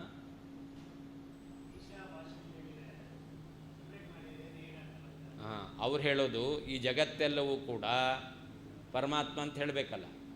ಅದಕ್ಕೆ ಅವ್ರೇನು ಹೇಳ್ತಾರೆ? ಈಶಾ ಪರಮಾತ್ಮನಿಂದ ವಾಸ್ಯಂ ಆಚ್ಛಾದಿತವಾಗಿದೆ ಅಂತ ಅವ್ರು ಹೇಳ್ತಾರೆ. ಎಲ್ಲಿ? ಅಲ್ಲಿ ಬಿಡಿಸಲ್ಲ, ಅದಕ್ಕೆ ನಾವು ಇರೋದನ್ನು ನಾವು ಹೇಳ್ತೇವೆ. ಹಾಂ, ಹೌದು, ಹಾಂ, ನಾವು ಹೇಳ್ತೇವೆ ಈಶಾವಾಸ್ಯಂ ಒಂದೇ ಪದ. ಈಶಸ್ಯ ಆವಾಸ್ಯಂ, ಪರಮಾತ್ಮ ವಾಸ ಮಾಡಲಿಕ್ಕೆ ಯೋಗ್ಯವಾದದ್ದು, ಅರ್ಥಾತ್ ಎಲ್ಲ ಕಡೆಯಲ್ಲಿಯೂ ಕೂಡ ಪರಮಾತ್ಮ ಇದ್ದಾನೆ ಅಂತ. ಅದೇ ಆತ್ಮಾವಾಸ್ಯಂ, ಆತ್ಮ ವಾಸ ಮಾಡಲಿಕ್ಕೆ ಯೋಗ್ಯವಾದದ್ದು ಅಂದರೆ ಸನ್ನಿಧಾನೋಪೇತವಾದದ್ದು ಅಂತ. ಪರಮಾತ್ಮನಿಂದ ಆಚ್ಛಾದಿತವಾಗಿದೆ ಅಂದರೆ ಇದೆಲ್ಲ ಪರಮಾತ್ಮನಿಂದ ಆವೃತವಾಗಿದೆ, ಇದೆಲ್ಲ ಮಿಥ್ಯಾ ಅಂತ ಅವ್ರು ಹೇಳ್ತಾರೆ. ಆ ಮಿಥ್ಯಾ ಅಂತ ಹೇಳಲಿಕ್ಕೆ ಬೇಕಾದ ಹಾಗೆ ಈಶಾ ಅನ್ನೋದನ್ನು ತೃತೀಯ ವಿಭಕ್ತಿ ಅಂತವಾಗಿ ಈಶನಿಂದ ಆಚ್ಛಾದಿತವಾಗಿದೆ ಅಂತ ಹೇಳ್ತಾರೆ. ಈಶಾ ಈಟ್ ಶಬ್ದ, ಈಟ್ ಈಶೌ ಈಶಃ ಅಲ್ಲ, ಪುಲ್ಲಿಂಗನೇ. ಹಾಂ, ಈಟ್ ಶಬ್ದ ತೃತೀಯ ವಿಭಕ್ತಿ ಏಕವಚನ ಈಶಾ ಅಂತ ಅವ್ರು ಮಾಡ್ತಾರೆ. ನಾವು ಈಶಸ್ಯ ಆವಾಸ್ಯಂ, ಈಶಃ ಅಕಾರ ಅಂತ ಪುಲ್ಲಿಂಗ, ಅದು ಸಮಸ್ತ ಪದ ಈಶಾವಾಸ್ಯಂ. ಈಶಸ್ಯ ಆವಾಸ್ಯಂ ಅಂತ ಹಾಂ, ಹಾಂ, ಹೌದು. ಅಲ್ಲ, ಪ್ರಥಮ ವಿಭಕ್ತಿ ಅಲ್ಲ, ಆತ್ಮನಃ ಆವಾಸ್ಯಂ, ಅಲ್ಲಿಯೂ ಕೂಡ ಆತ್ಮಾವಾಸ್ಯಂ ಅಂತ ಅದೇನು. ಹಾಂ, ಹ್ಞೂ, ಆತ್ಮನಃ ಆವಾಸ್ಯಂ ಆತ್ಮಾವಾಸ್ಯಂ. ಅಲ್ಲಿ ವಾಸ್ಯಂ ಅಂತ ಮುಗಿಸ್ಬಿಟ್ರೆ ಆತ್ಮ ಅಂತ ಆಗಲ್ಲ, ಆತ್ಮವಾಸ್ಯಂ. ಆತ್ಮನ ಅಂತ ಮಾಡಿದರೆ ಆತ್ಮವಾಸ್ಯಂ ಆಗುತ್ತೆ. ಅಲ್ಲಿ ಆ ಈಶಾನ ತೃತೀಯ ವಿಭಕ್ತಿ ಅಂತ ಮಾಡ್ಬೋದು, ಆತ್ಮ ತೃತೀಯ ವಿಭಕ್ತಿ ಅಂತವಾಗಿ ಮಾಡ್ಲಿಕ್ಕೆ ಬರಲ್ಲ, ಪ್ರಥಮ ವಿಭಕ್ತಿ ಅಂತವಾಗಿಬಿಡುತ್ತೆ. ಪ್ರಥಮ ವಿಭಕ್ತಿ ಅಂತವಾಗಿ ಹೇಳಿದ್ರೆ ಶ್ರುತಿಗೆ ವಿರುದ್ಧವಾಗಿ ಅರ್ಥ ಹೇಳಬೇಕಾಗುತ್ತೆ. ಹಾಗಾದರೆ ಸಮಾಸ ಮಾಡಬೇಕು. ಸಮಾಸ ಮಾಡಿದ್ರೆ ಆತ್ಮನ ವಾಸ್ಯಂ ಅಂತ ಮಾಡಬೇಕು. ಆತ್ಮನ ವಾಸ್ಯಂ ಅಂದರೆ ಆತ್ಮವಾಸ್ಯಂ ಆಗುತ್ತೆ, ಆತ್ಮವಾಸ್ಯಂ ದೀರ್ಘ ಆಗಲ್ಲ. ಹಾಂ, ತೃತೀಯ ವಿಭಕ್ತಿ ಈಶಾ ಅಂತ ಹೇಗಿದೆಯೋ ಹಾಗೆ ಭಾಗವತ ವಾಕ್ಯಕ್ಕೂ ಕೂಡ ಆತ್ಮನ ಅಂತ ಮಾಡಬೇಕಾಗುತ್ತೆ. ಆತ್ಮನ ವಾಸ್ಯಂ ಏನು ಮಾಡಬೇಕು? ಆತ್ಮವಾಸ್ಯಂ ಆಗುತ್ತೆ, ಆತ್ಮವಾಸ್ಯಂ ಆಗಲ್ಲ. ಅಲ್ಲಿ ಆತ್ಮವಾಸ್ಯಂ ಅಂತಿದೆ. ಹಾಂ, ಅದರಿಂದ ಇಲ್ಲಿ ಈಶಾ ವಾಸ್ಯಂ ಅಂತ ಮಾಡ್ತೀರಾ ಅಂದರೆ ಅಲ್ಲಿ ಆತ್ಮ ವಾಸ್ಯಂ ಅಂತ ಇರಬೇಕಾಗಿತ್ತು, ಆತ್ಮವಾಸ್ಯಂ ಅಂತ ಇರಬಾರ್ದು. ಆತ್ಮವಾಸ್ಯಂ ಅಂತಿದೆ, ಆದ್ದರಿಂದಾಗಿ ಇಲ್ಲಿ ಈಶಾವಾಸ್ಯಂ ಅಂತಲೇ ಮಾಡಬೇಕು. ಇಲ್ಲಿಯೂ ಸಮಸ್ತ ಪದ, ಅಲ್ಲಿಯೂ ಸಮಸ್ತ ಪದ. ಅಂದರೆ ಇಲ್ಲಿ ವ್ಯಸ್ತ ಪದ, ಅಲ್ಲಿ ಸಮಸ್ತ ಪದ ಅಂತ ಅರ್ಥ ಮಾಡಲಿಕ್ಕೆ. ಎರಡು ಕಡೆ ತೃತೀಯ ವಿಭಕ್ತಿ ಅಂತ ಅವ್ರಿಗೆ ಹೇಳಲಿಕ್ಕೆ ಬರಲ್ಲ. ಅವ್ರಿಗೆ ತೊಂದರೆ ಇದೆ. ಹಾಂ, ನಾವು ಷಷ್ಠಿ ವಿಭಕ್ತಿ ಅಂತ ಎರಡೂ ಕಡೆ ಹೇಳ್ಬೋದು. ನಮಗೆ ಯಾವ ರೀತಿಯಾದಂಥ ಸಮಸ್ಯೆ ಇಲ್ಲ. ಹಾಂ, ಅಲ್ಲಿ ವಾಸ್ಯಂ ಅನ್ನೋದು ಅವರು ಹೇಳು ವಿಭಾಗ ಮಾಡೋ ಪದ, ನಾವು ಆವಾಸ್ಯಂ ಅಂತ ಹೇಳ್ತೇವೆ. ಈಶಾ ವಾಸ್ಯಂ ಅವ್ರು ಹೇಳೋದು, ಆತ್ಮ ವಾಸ್ಯಂ ಆಗಬೇಕು, ಆತ್ಮ ವಾಸ್ಯಂ ಆಗಬಾರ್ದು. ನಮ್ಮಲ್ಲಿ ಮತ್ತೆ ಬರ ಈಶಾ ಆವಾಸ್ಯಂ, ಆತ್ಮ ಆವಾಸ್ಯಂ, ಎರಡು ಕಡೆ ಸರಿ. ಹಾಂ,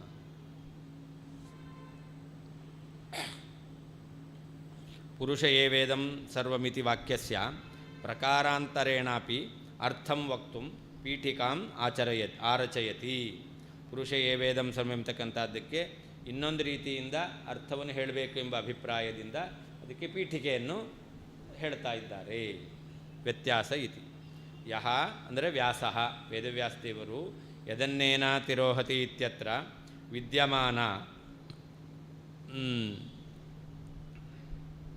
ವಿದ್ಯಮಾನಾಂ ಅನ್ನೇನ ಇತಿ ತೃತೀಯಾಂ. ಯದನ್ನೇನ ತಿರೋಹತಿ ಎಂಬಲ್ಲಿ ಯದನ್ನೇನ ಅಂತ ತೃತೀಯ ವಿಭಕ್ತಿ ಇದೆ. ಅದರಿಂದ ಅಲ್ಲಿರ್ತಕ್ಕಂತಹ ಅನ್ನೇನ ಇತಿ ತೃತೀಯ, ಅನ್ನೇನ ಎಂಬತಕ್ಕಂತಹ ತೃತೀಯ ವಿಭಕ್ತಿ, ಅದನ್ನು ದ್ವಿತೀಯ ವಿಭಕ್ತಿ ಅರ್ಥೆ, ದ್ವಿತೀಯ ವಿಭಕ್ತಿಯ ಅರ್ಥದಲ್ಲಿ ಹೇಗೆ ಮರ್ತ್ಯಮನ್ನಂ ಯದತ್ಯಗಾತ್ ಇತಿ ಭಾಗವತ ವಾಕ್ಯೇನ. ಮರ್ತ್ಯಂ ಅನ್ನಂ ಯದತ್ಯಗಾತ್, ಅಲ್ಲಿ ಅನ್ನಂ ಅಂತ ದ್ವಿತೀಯ ವಿಭಕ್ತಿ ಅಂತವಾಗಿ ಹೇಳಿ ಅದಕ್ಕೆ ಮರ್ತ್ಯಂ ಅಂತ ಅರ್ಥವನ್ನು ಬರೆದಿದ್ದಾರೆ. ಆದ್ದರಿಂದ ಅನ್ನೇನ ಅನ್ನೋದನ್ನು ಅನ್ನಂ ಎಂಬುದಾಗಿ, ಅನ್ನಂ ಅನ್ನೋದರ ಅರ್ಥ ಅನ್ನ ತಿಂತಾರಲ್ಲ ಅವರೆಲ್ಲ ಮರ್ತ್ಯರು. ಏನರ್ಥ? ಹಾಂ, ಸಾಯೋರು ಅಂತ ಅರ್ಥ. ಅನ್ನಕ್ಕೋಸ್ಕರ ಸಾಯ್ತಾರೆ, ಅನ್ನ ತಿಂದು ಸಾಯ್ತಾರೆ. ಮರಣವುಳ್ಳವರು ಅವರು ಮರ್ತ್ಯರು.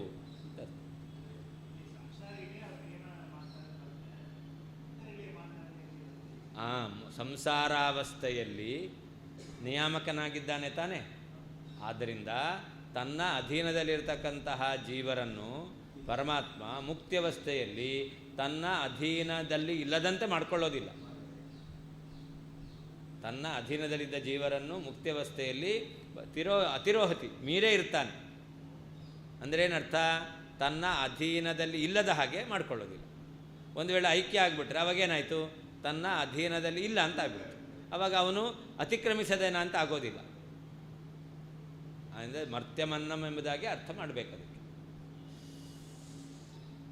ಭಾಗವತ ವಾಕ್ಯೇನ ಮರ್ತ್ಯಮನ್ನಂ ಯದತ್ಯಗಾತ್ ಎಂಬತಕ್ಕಂಥ ಭಾಗವತ ವಾಕ್ಯದಿಂದ ಏತದ್ವಾಕ್ಯ ವ್ಯಾಖ್ಯಾನ ರೂಪೇಣ ಯದನ್ನೇನ ತಿರೋಹತಿ ಎಂಬತಕ್ಕಂತಹ ಪುರುಷ ಸೂಕ್ತದ ಏನು ಅರ್ಥ ಇದೆ, ವಾಕ್ಯ ಇದೆ, ಈ ವಾಕ್ಯದ ಅರ್ಥಕ್ಕೆ ವ್ಯಾಖ್ಯಾನ ರೂಪದಲ್ಲಿರ್ತಕ್ಕಂಥದ್ದು ಭಾಗವತ ವಾಕ್ಯ.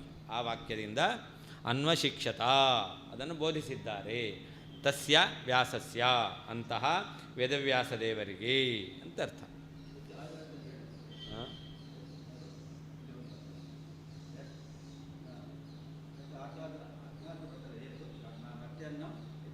ಯದತ್ಯಗಾತ್, ಯತ್ ಬ್ರಹ್ಮ ಅತ್ಯಗಾತ್, ಅತಿಕ್ರಮಿಸಿದ್ದಾನೆ, ಅತಿಕ್ರಮಿಸಿದ್ದಾನೆ, ಮೀರಿ ನಿಂತಿದ್ದಾನೆ, ಅತಿಯಾದ ಮಹಿಮೆ ಉಳ್ಳವನಾಗಿದ್ದಾನೆ, ನಿಯಾಮಕ ಎಂಬತಕ್ಕಂಥ ಮಹತ್ವ ಉಳ್ಳವನಾಗಿದ್ದಾನೆ. ವಿಭಕ್ತೀನಾಂ ವ್ಯತ್ಯಾಸ, ವಿಭಕ್ತಿಗಳ ವ್ಯತ್ಯಾಸ ಅಂದ್ರೇನು? ಏಕವಿಭಕ್ತೋ ವಿಭಕ್ತ್ಯಂತರಂ ಇತ್ಯರ್ಥ. ಒಂದು ವಿಭಕ್ತಿ ಇದೆ, ಅದಕ್ಕೆ ಬೇರೆ ವಿಭಕ್ತಿಯನ್ನು ಹೇಳೋದು, ಇದನ್ನೇ ವಿಭಕ್ತಿ ವ್ಯತ್ಯಾಸ. ತೃತೀಯ ವಿಭಕ್ತಿ ಅಂತವಾಗಿದೆ, ಅದನ್ನು ದ್ವಿತೀಯ ವಿಭಕ್ತಿ ಅಂತವಾಗಿ ಹೇಳೋದು, ಇದನ್ನೇ ವಿಭಕ್ತಿ ವ್ಯತ್ಯಾಸ ಅಂತ ಹೇಳ್ತಾರೆ. ಅನ್ನೇನ ಇತಿ ತೃತೀಯಾಯಾಃ ಅನ್ನಮಿತಿ ದ್ವಿತೀಯ ವಿಭಕ್ತ್ಯರ್ಥತ್ವ ಕಥನೇನ ಅರ್ಥಾನುಪತ್ತೌ ವೇದೆ ವಿಭಕ್ತಿ ವ್ಯತ್ಯಾಸೋಪಿ ವ್ಯಾಸಸ್ಯ ಸಮ್ಮತಃ ಇತಿ ಭಾವಃ ಅಂತ. ಅಲ್ಲಿ ಅನ್ನೇನ ಅಂತ ಶ್ರುತಿಯಲ್ಲಿದೆ, ಅದನ್ನು ಭಾಗವತ ವಾಕ್ಯದಲ್ಲಿ ಅನ್ನಂ ಅಂತ ಮಾಡಿದ್ದಾರೆ. ಈ ರೀತಿಯಲ್ಲಿ ವಿಭಕ್ತಿ ವ್ಯತ್ಯಾಸವನ್ನು ಮಾಡಿದ್ದರಿಂದ ವೇದವ್ಯಾಸದೇವರಿಗೆ ಎಲ್ಲಿ ವೇದಕ್ಕೆ ಅರ್ಥವನ್ನು ಹೇಳಲಿಕ್ಕೆ ಬರೋದಿಲ್ವೋ ಅಂಥ ಕಡೆಯಲ್ಲಿ ವಿಭಕ್ತಿ ವ್ಯತ್ಯಾಸ ಮಾಡಿಕೊಳ್ಬೇಕು ಅನ್ನೋದು ವೇದ ಅಭಿವ್ಯಕ್ತಿಯನ್ನು ಮಾಡಿದವರು. ವೇದವ್ಯಾಸರು ವೇದವನ್ನು ವಿಭಾಗ ಮಾಡಿದವರು, ಅಂತಹ ವೇದವ್ಯಾಸ ದೇವರಿಗೆ ಎಲ್ಲಿಯಾದರೂ ಶ್ರುತಿಯಲ್ಲಿರುವಂಥ ವಿಭಕ್ತಿಯನ್ನು ಇಟ್ಟುಕೊಂಡು ಅರ್ಥ ಹೇಳಲಿಕ್ಕೆ ಬರಲ್ಲ ಅಂತಾದರೆ ವಿಭಕ್ತಿ ವ್ಯತ್ಯಾಸ ಮಾಡಿಕೊಳ್ಬೇಕು ಎಂಬತಕ್ಕಂಥದ್ದು ಅವರಿಗೆ ಅಭಿಮತವಾಗಿದೆ. ದ್ವಿತೀಯ ವಿಭಕ್ತ್ಯರ್ಥತ್ವ ಕಥನೇನ ಅನ್ನಂ ಎಂಬುದಾಗಿ ಅನ್ನೇನ ಎಂಬುವಂತಹ ತೃತೀಯ ವಿಭಕ್ತಿ ಇದ್ದಲ್ಲಿ ಅನ್ನಂ ಎಂಬುದಾಗಿ ದ್ವಿತೀಯ ವಿಭಕ್ತ್ಯರ್ಥತ್ವವನ್ನು ಹೇಳಿದ್ದಾರೆ. ಆದ್ದರಿಂದಾಗಿ ಅರ್ಥ ಅನುಪಪತ್ತವು ವೇದದಲ್ಲಿ ಯಾವ ವಿಭಕ್ತಿ ಇದೆಯೋ ಆ ವಿಭಕ್ತಿಯನ್ನು ಇಟ್ಕೊಂಡು ಅರ್ಥ ಹೇಳಲಿಕ್ಕೆ ಬರೋದಿಲ್ಲ ಅಂತಾದರೆ ಅವಾಗ ಏನು ಮಾಡಬೇಕು? ವಿಭಕ್ತಿಯನ್ನು ವ್ಯತ್ಯಾಸ ಮಾಡಿಕೊಳ್ಬೇಕು.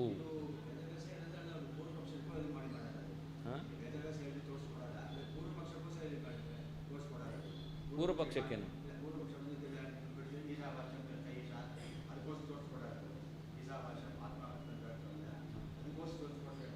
ಅದಲ್ಲ, ಇದು ಇದಕ್ಕೂ ಸಂಬಂಧ ಇಲ್ಲ. ಈಶಾವಾಸ್ಯಂ ಅಂದರೆ ನಾನು ನಿಮಗೂ ಇನ್ನೊಂದು ಎಕ್ಸಾಂಪಲ್ ಕೊಟ್ಟೆ ನಾನು ಅಷ್ಟೇ.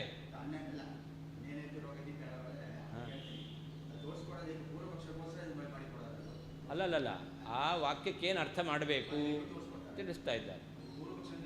ಹಾಂ, ಈ ರೀತಿಯಲ್ಲಿ ಹೇಳಿದ್ದಾರೆ.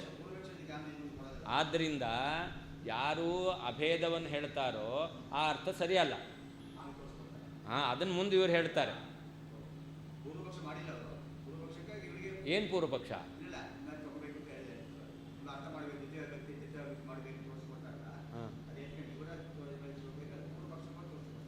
ಅಲ್ಲ, ಒಟ್ಟು ಆ ಶ್ರುತಿಗೆ ಅರ್ಥ ಏನು ಅನ್ನೋದನ್ನು ಹೇಳಿದ್ದಾರೆ.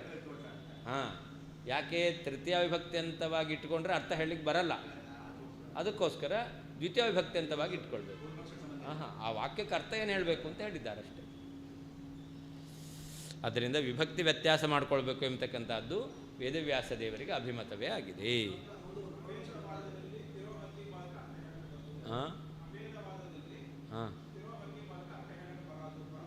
ಹಂಗಲ್ಲ, ಯದನ್ನೇನ ಅಂತ ತೃತೀಯ ವಿಭಕ್ತಿ ಅಂತವಾಗಿದೆಯಲ್ಲ, ಅನ್ನೇನ ಎಂಬತಕ್ಕಂಥ ತೃತೀಯ ವಿಭಕ್ತಿ ಅಂತವಾಗಿ ಇಟ್ಕೊಂಡ್ಬಿಟ್ರೆ ಆವಾಗ ಅತಿರೋಹತಿ ಎಂಬತಕ್ಕಂಥದ್ರ ಜೊತೆಯಲ್ಲಿ ಅನ್ವಯ ಹೇಳಲಿಕ್ಕೆ ಬರಲ್ಲ. ಆ ಎರಡು ಪದಗಳಿಗೆ ಪರಸ್ಪರ ಸಂಬಂಧವನ್ನು ಕೂಡಿಸ್ಲಿಕ್ಕೆ ಬರಲ್ಲ. ಅದಕ್ಕೋಸ್ಕರ ಏನು ಮಾಡಬೇಕು ಅಂತಂದರೆ ಅನ್ನಂ ಅಂತ ಮಾಡಿಕೊಳ್ಬೇಕು ಅಂತ. ಈಗ ಶ್ರುತಿಗೆ ಅರ್ಥ ಹೇಳ್ಕೊಂಡು ಹೋಗ್ರಿ, ಯಾರ ಕ್ರಮವೂ ಬೇಡ, ಒಟ್ಟು ಶ್ರುತಿಗೆ ಅರ್ಥ ಹೇಳ್ಕೊಂಡು ಹೋಗ್ರಿ. ಅನ್ನೇನ ಅತಿರೋಹತಿ ಅಂತಿದೆ, ಏನು ಅರ್ಥ ಮಾಡಬೇಕು? ಅನ್ನದಿಂದ ಮೀರಿದ್ದಾನೆ ಅಂತ ಆಗಲ್ಲ, ಮತ್ತು ಅನ್ನವನ್ನು ಮೀರಿದವ.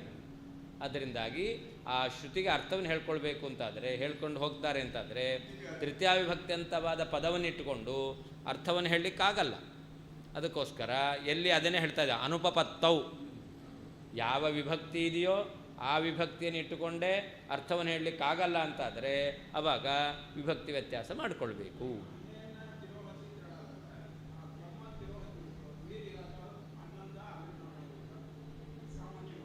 ಹೌದು, ಯಾವಾಗ ಆಬ್ಜೆಕ್ಟ್ ಆಗಬೇಕದು, ಅನ್ನ ಅನ್ನೋದು ಆಬ್ಜೆಕ್ಟ್ ಆಗಬೇಕು. ಅನ್ನವನ್ನು ಅತಿರೋಹತಿ ಮೀರಿದ್ದಾನೆ ಅಂತ ಅನ್ನೇನ ಅಂತಿದೆ, ಅನ್ನೇನ ತಿರೋಹತಿ ಆಗಲ್ಲ. ಅದರಿಂದ ಅನ್ನಂ ಅಂತಲೇ ಅರ್ಥ ಮಾಡಿಕೊಳ್ಬೇಕು.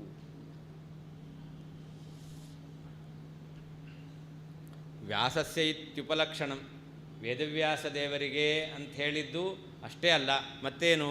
ಸುಪಾಂ ಸುಲುಗಿತ್ಯಾದಿ ವಚನಾತ್ ಪಾಣಿನ್ಯಾದೀನಾಮಪೀತಿ ದ್ರಷ್ಟವ್ಯಂ ಅಂತ.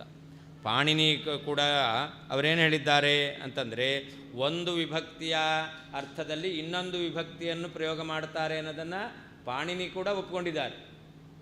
ಯಾರು ಈಗಿನ ಕಾಲದಲ್ಲಿ ವ್ಯಾಕರಣವನ್ನು ಅಧ್ಯಯನ ಮಾಡುವವರು ವ್ಯಾಕರಣದ ಮೂಲ ಪುರುಷ ಪಾಣಿನಿ ಅಂತ ಹೇಳ್ತಾರೋ, ಇದು ಪಾಣಿನಿ ವ್ಯಾಕರಣಕ್ಕೆ ಏನು ಸರಿಯಾಗಿರಬೇಕು ಅಂತಿಲ್ಲ. ಆದರೂ ಪಾಣಿನಿ ವ್ಯಾಕರಣವನ್ನು ಇಟ್ಕೊಂಡೇ ನೀವು ಹೇಳ್ತೀರಾ ಅಂದರೂ ಕೂಡ ಅವನಿಗೂ ಕೂಡ ಇದು ಸಮ್ಮತವೇ ಆಗಿದೆ. ಅತಃ ಪುರುಷ ಏವೇತಿ ಪ್ರಥಮ ಪಂಚಮೀ ಯದಾ ಸದಾ ಸರ್ವನಿಮಿತ್ತತ್ವ ಮಹಿಮಾ ಪುಂಸಿ ವರ್ಣ್ಯತೆ. ಹೀಗೆ ಒಟ್ಟು ವಿಭಕ್ತಿ ವ್ಯತ್ಯಾಸ ಮಾಡಿಕೊಳ್ಬೇಕು ಅಂತ ತಿದ್ದಾಯಿತು. ಯದನ್ನೇನ ತಿರೋಹತಿ ಅಂತ ಇದು ಉದಾಹರಣೆ ಕೊಟ್ಟರು. ಆದ್ದರಿಂದ ಪುರುಷ ಏವೇದಂ ನಮ್ಮಲ್ಲಿ ಹೇಗೆ ಅಂತಂದರೆ, ಪುರುಷ ಏವೇದಂ ಅಂತಿದೆಯಲ್ಲ, ಅಲ್ಲಿಯೂ ಕೂಡ ಪುರುಷ ಅಂತಿದೆಯಲ್ಲ, ಅದನ್ನು ವಿಭಕ್ತಿ ವ್ಯತ್ಯಾಸ ಮಾಡಿಕೊಳ್ಳಿ. ಒಂದು ಕಡೆಯಲ್ಲಿ ವಿಭಕ್ತಿ ವ್ಯತ್ಯಾಸ ಮಾಡಿಕೊಳ್ಬೇಕು ಎಂಬುದಾಗಿ ಸಿದ್ಧ ಆಯ್ತು ಈಗ. ಅದೇ ರೀತಿಯಲ್ಲಿ ಪುರುಷ ಏವ ಇದಂ ಎಂಬಲ್ಲಿಯೂ ಕೂಡ ವಿಭಕ್ತಿ ವ್ಯತ್ಯಾಸ ಮಾಡಿಕೊಳ್ಳ್ರಿ. ಏನಂತ? ಪುರುಷತಃ ಏವ, ಪುರುಷಾತ್ ಏವ ಅಂತ ಮಾಡಿಕೊಳ್ಳ್ರಿ. ಇದಂ ಸರ್ವಂ ಪುರುಷಾತ್ ಏವ ಅಂತ ಪಂಚಮಿ ವಿಭಕ್ತಿ ಅಂತವಾಗಿ ಮಾಡಿಕೊಳ್ಳಿ. ಇದೆಲ್ಲವೂ ಕೂಡ ಪ್ರಥಮ ವಿಭಕ್ತಿ ಅಂತವಾಗಿದೆ. ಹಾಂ, ಅಥವಾ ಮುಂದೆ ಹೇಳ್ತಾ ಪಂಚಮಿ ವಿಭಕ್ತಿ ಅಂತವಾಗಿ ಮಾಡಿಕೊಳ್ಳ್ರಿ. ಪ್ರಥಮ ಪಂಚಮಿ, ಪ್ರಥಮ ವಿಭಕ್ತಿ ಅಂತವಾಗಿದೆ ಪುರುಷಃ. ಅವಾಗೇನರ್ಥ ಹೇಳಬೇಕಾಗತ್ತೆ? ಇದಂ ಸರ್ವಂ ಪುರುಷಃ ಏನಾಯಿತು? ಇದೆಲ್ಲವೂ ಪರಮಾತ್ಮ ಅಂತ ಹೇಳಿದಂತೆ ಆಯಿತು.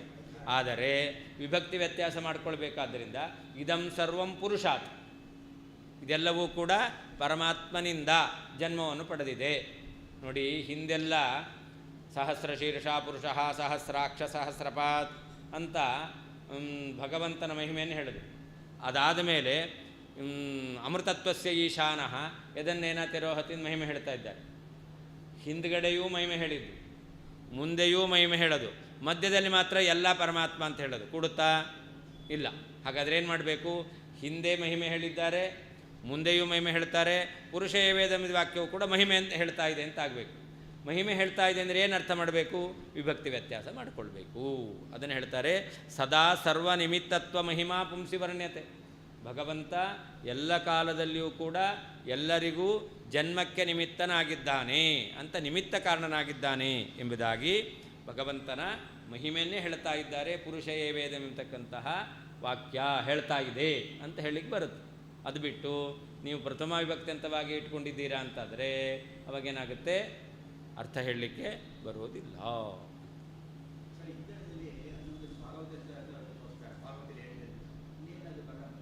ಏನು? ಎಲ್ಲವನ್ನು ಎಲ್ಲ ಕಡೆ ಹೇಳಿರಬೇಕಾಗಿಲ್ಲ. ಒಂದನ್ನು ಹೇಳಿಬಿಟ್ರೆ ಎಲ್ಲ ಅಪ್ಲೈ ಮಾಡ್ಕೋಬೇಕು. ಹಾಂ, ಎಲ್ಲವನ್ನೂ ಸಮನ್ವಯ ಮಾಡಿ ತೋರಿಸೋದಿಲ್ಲ. ಎಲ್ಲಿ ಈ ರೀತಿಯಾದಂತಹ ಸಮಸ್ಯೆ ಬರುತ್ತೋ ವಿಭಕ್ತಿ ವ್ಯತ್ಯಾಸ ಮಾಡಿಕೊಳ್ಬೇಕು. ಅದಕ್ಕೆ ಹಿಂದಿದ್ದು ಹೇಳಿದ್ದು, ಹಿಂದಿದ್ದು ಉದಾಹರಣೆ ಕೊಟ್ಟಿದ್ದು ಅದಕ್ಕೆ. ಹಾಂ ಹಾಂ ಅಷ್ಟೇ. ಹಾಂ, ಎಲ್ಲಿ ಮೈನ್ ರೋಡು ಕಟ್ಟಾಗಿದೆಯೋ ಅಂಥ ಕಡೆಯಲ್ಲಿ ಬೋರ್ಡ್ ಹಾಕಿಲ್ಲ ಅಂದರೂ ಕೂಡ ನೀವು ಡೈವರ್ಷನ್ ತೊಗೊಂಡೇ ಹೋಗಬೇಕು. ಬೋರ್ಡ್ ಹಾಕಿದ್ರೆ ಮಾತ್ರ ಹೋಗ್ತೀವಿ ಅಂತ ಏನು ಮಾಡ್ತೀರಾ? ಇಲ್ಲ. ಹಾಗಾದರೆ ಕಟ್ಟಾಗಿದೆ ಅಂತಾದರೆ ಕೆಲವು ಸರ್ತಿ ಬೋರ್ಡ್ ಹಾಕಿರ್ತಾರೆ, ಕೆಲವು ಕಡೆ ಬೋರ್ಡ್ ಹಾಕಲ್ಲ. ಈ ಹಂಪಿದ್ದಲ್ಲೂ ಹಾಗೆ, ಹಂಪಿದ್ದಲ್ಲಿ ಸ್ಲೋ ಹೋಗಬೇಕು ಅಂತ ಅರ್ಥ. ಕೆಲವು ಕಡೆ ಬೋರ್ಡ್ ಇರುತ್ತೆ, ಬೋರ್ಡ್ ಇರಲ್ಲ. ಬೋರ್ಡ್ ಇಲ್ಲ ನಾನು ಹಂಗೆ ಹೋಗ್ತೇನೆ ಅಂದರೆ ಏನಾಗುತ್ತೆ? ಅದರಿಂದ ಬೋರ್ಡ್ ಇಲ್ದಿದ್ರೂ ಕೂಡ ನಾವು ತಿಳ್ಕೊಳ್ಳೇಬೇಕು. ಹಾಗೆ ಇಲ್ಲಿಯೂ ಕೂಡ ಒಂದು ಕಡೆಯಲ್ಲಿ ಹೇಳಿದ್ದಾರೆ. ಹಾಗಾದರೆ ಎಲ್ಲಿ ಅರ್ಥ ಸಮನ್ವಯ ಆಗೋದಿಲ್ವೋ ಅಂಥ ಕಡೆಯಲ್ಲಿ ಎಲ್ಲ ಕಡೆಯಲ್ಲೂ ಕೂಡ ಆ ನಿಯಮವನ್ನೇ ನಾವು ಅನುಸರಿಸ್ಕೊಂಡು ಹೋಗಬೇಕು. ಎಲ್ಲ ಕಡೆಯಲ್ಲೂ ಹೇಳಲೇಬೇಕು ಅಂತಿಲ್ಲ. ಒಂದು ಕಡೆ ಹೇಳಿದರೆ ಆ ನಿಯಮ ಎಲ್ಲ ಕಡೆ ಅಪ್ಲೈ ಆಗುತ್ತೆ.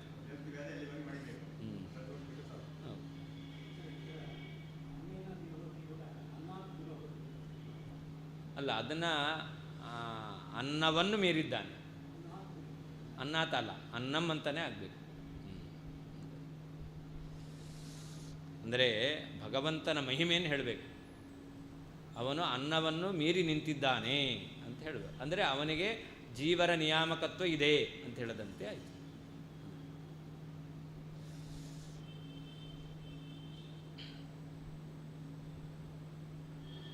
ಆದ್ದರಿಂದ ಪುರುಷ ಏವೇದಂ ಸರ್ವವೆಂಬತಕ್ಕಂಥ ವಾಕ್ಯ ಪರಮಾತ್ಮನ ಮಹಿಮೆಯನ್ನೇ ಹೇಳ್ತಾ ಇದೆ ಅಂತ ಅರ್ಥ ಮಾಡಬೇಕು. ಅತಃ ವೈದಿಕ ಶಬ್ದಗಳಲ್ಲಿ ವಿಭಕ್ತಿ ವ್ಯತ್ಯಾಸ ವೇದವ್ಯಾಸ ದೇವರಿಗೆ ಸಮ್ಮತವಾದ್ದರಿಂದ ಪುರುಷ ಏವ ಇತಿ, ಪುರುಷ ಏವೇದಂ ಸರ್ವಂ ಎಂಬತಕ್ಕಂತಹ ವಾಕ್ಯದಲ್ಲಿ ಪುರುಷ ಏವ ಎಂಬತಕ್ಕಂತಹ ಪ್ರಥಮ ವಿಭಕ್ತಿಯು ಯದಾ ಯಾವಾಗ ಪಂಚಮಿ ವಿಭಕ್ತ್ಯರ್ಥದಲ್ಲಿ ಇದೆ ಅಂತ ಇಟ್ಕೊಳ್ತೇವೋ ಆಗ ಪುಂಸಿ ಪೂರ್ಣ ಷಡ್ಗುಣೈಶ್ವರ್ಯ ಸಂಪನ್ನನಾದಂತಹ ಪರಮಾತ್ಮನಲ್ಲಿ ಸದಾ ಯಾವಾಗಲೂ ಸರ್ವನಿಮಿತ್ತತ್ವ ಮಹಿಮಾ, ಎಲ್ಲ ಪದಾರ್ಥಗಳ ಜನ್ಮಕ್ಕೆ ನಿಮಿತ್ತ ಕಾರಣನಾಗಿದ್ದಾನೆ ಎಂಬತಕ್ಕಂಥ ಮಹಿಮೆಯು ವರ್ಣ್ಯತೆ ನಿರೂಪಿಸಲ್ಪಡ್ತಾ ಇದೆ.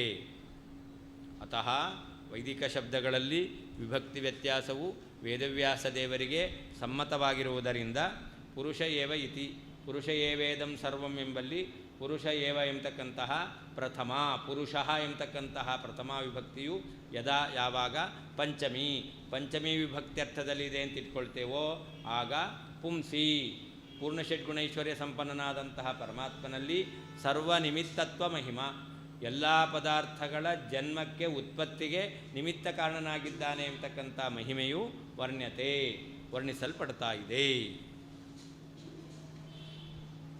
ಪೀಠಿಕಾ ರಚನೆಯ ಲಬ್ಧಂ ಅರ್ಥಮಾಹ. ಹಿಂದಿನ ಶ್ಲೋಕದಲ್ಲಿ ಪೀಠಿಕೆಯನ್ನು ಹೇಳಿದರು, ಅಂದರೆ ವಿಭಕ್ತಿ ವ್ಯತ್ಯಾಸ ಮಾಡಿಕೊಳ್ಬೇಕು ಅಂತ. ವಿಭಕ್ತಿ ವ್ಯತ್ಯಾಸ ಮಾಡಿಕೊಂಡಿದ್ದರಿಂದ ಪ್ರಕೃತಕ್ಕೇನು ಅನ್ನೋದನ್ನು ಈ ಶ್ಲೋಕದಲ್ಲಿ ಹೇಳ್ತಾ ಇದ್ದಾರೆ. ಅತಃ ಅಂದ್ರೇನರ್ಥ, ವೇದೇ ವಿಭಕ್ತಿ ವ್ಯತ್ಯಾಸಸ್ಯಾಪಿ ಪ್ರಾಮಾಣಿಕತ್ವಾತ್. ವೇದದಲ್ಲಿಯೂ ವಿಭಕ್ತಿಗಳನ್ನು ವ್ಯತ್ಯಾಸ ಮಾಡಿಕೊಂಡು ಅರ್ಥ ಹೇಳ್ತಕ್ಕಂಥದ್ದು ಪ್ರಮಾಣ ಸಿದ್ಧವೇ ಆಗಿದೆ. ಆದ್ದರಿಂದ ಅಂತ ಒಂದು ಕಡೆಯಲ್ಲಿ ಅನ್ನೇನ ಎಂಬಲ್ಲಿ ಅನ್ನಂ ಎಂಬುದಾಗಿ ಮಾಡಿಕೊಳ್ಬೇಕು ಅಂತ ಪ್ರಮಾಣ ಸಿದ್ಧವಾಗಿದೆ.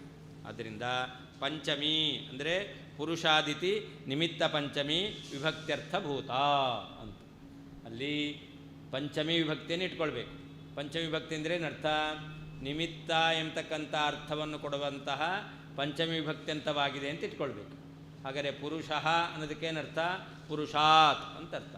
ಇದಂ ಸರ್ವಂ ಇದೆಲ್ಲವೂ ಕೂಡ ಪುರುಷಾತ್ ಪರಮಾತ್ಮನಿಂದ, ಅಂದರೆ ಇದೆಲ್ಲವೂ ಉತ್ಪತ್ತಿಗೆ ಪರಮಾತ್ಮನನ್ನು ನಿಮಿತ್ತ ಕಾರಣವನ್ನಾಗಿ ಹೊಂದಿದೆ ಅಂತ. ಅಲ್ಲಿ ಏನು ಪುರುಷಾದೇವ, ಪರಮಾತ್ಮನಿಂದಲೇ ಇದೆಲ್ಲವೂ ಕೂಡ ಹುಟ್ಟಿದೆ. ಇದೆಲ್ಲ ಹುಟ್ಟಿಗೆ ಪರಮಾತ್ಮನೇ ನಿಮಿತ್ತ ಕಾರಣ, ಇನ್ನೊಬ್ಬ ಅಲ್ಲ. ಅವಧಾರಣಾರ್ಥ ಇದ್ದೇ ಇದೆ. ಇನ್ನೊಬ್ಬ ನಿಮಿತ್ತ ಕಾರಣ ಅಲ್ಲ. ಅನ್ಯಯೋಗ ವ್ಯವಚ್ಛೇದಕ್ಕೋಸ್ಕರವೇ ಇರೋದು. ಎಲ್ಲವೂ ಪರಮಾತ್ಮನ ಅಧೀನವೇ. ಅಂದ್ರೇನರ್ಥ, ಇನ್ನೊಬ್ಬನ ಅಧೀನ ಅಲ್ಲ, ಸ್ವತಂತ್ರ ಪರಮಾತ್ಮ ಒಬ್ಬನೇ. ಹಾಗೆ ಇದೆಲ್ಲದಕ್ಕೂ ನಿಮಿತ್ತ ಕಾರಣ ಪರಮಾತ್ಮ ಒಬ್ಬನೇ, ಇನ್ನೊಬ್ಬ ನಿಮಿತ್ತ ಕಾರಣ ಅಲ್ಲ, ಸ್ವತಂತ್ರವಾಗಿ ನಿಮಿತ್ತ ಕಾರಣ ಅಲ್ಲ ಅಂತಲೇ ಅರ್ಥ.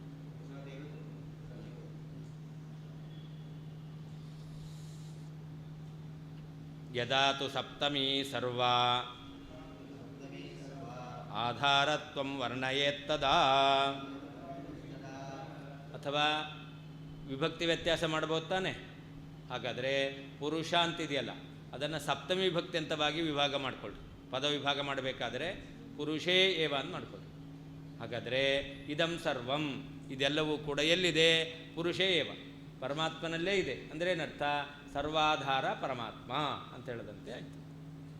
ಎಲ್ಲದಕ್ಕೂ ನಿಮಿತ್ತ ಕಾರಣ ಪರಮಾತ್ಮ ಅಂತ ಅರ್ಥ ಮಾಡ್ಬೋದು. ಪಂಚಮಿ ವಿಭಕ್ತಿ ಅಂತವಾಗಿ ಪುರುಷ ಎಂಬತಕ್ಕಂಥ ಪದವನ್ನು ವ್ಯತ್ಯಾಸ ಮಾಡಿಕೊಂಡ್ರು. ಅಥವಾ ಪುರುಷ ಎಂಬತಕ್ಕಂಥದ್ದನ್ನು ಸಪ್ತಮಿ ವಿಭಕ್ತಿ ಅಂತವಾಗಿಟ್ಕೊಂಡ್ರೆ ಆವಾಗ ಇದಂ ಸರ್ವಂ ಪುರುಷೇ ಏವ ಅಂತಾಯಿತು. ಇದೆಲ್ಲವೂ ಪುರುಷನಲ್ಲಿಯೇ ಆಶ್ರಯವನ್ನು ಪಡೆದಿದೆ. ಪುರುಷ ಅಂದರೆ ಯಾರು, ಪರಮಾತ್ಮ. ಯಾರಲ್ಲಿ ಆಶ್ರಯವನ್ನು ಪಡೆದಿದೆ, ಎಲ್ಲ ಜಗತ್ತು ಪರಮಾತ್ಮನನ್ನೇ ಆಶ್ರಯಿಸಿಕೊಂಡಿದೆ ಅಂತ ಅರ್ಥ ಹೇಳಿದಂತೆ, ಪರಮಾತ್ಮನ ಮಹಿಮೆಯನ್ನೇ ಹೇಳಿದಂತೆ ಆಯಿತು. ಒಂದೋ ಪರಮಾತ್ಮ ಸರ್ವಾಧಾರ ಅಂತ ಹೇಳೋದು, ಅಥವಾ ಎಲ್ಲದಕ್ಕೂ ಪರಮಾತ್ಮ ನಿಮಿತ್ತ ಕಾರಣ ಅಂತ ಅವನನ್ನು ಹೇಳೋದು, ಮಹಿಮೆಯನ್ನೇ ಹೇಳೋದು. ಹಾಂ,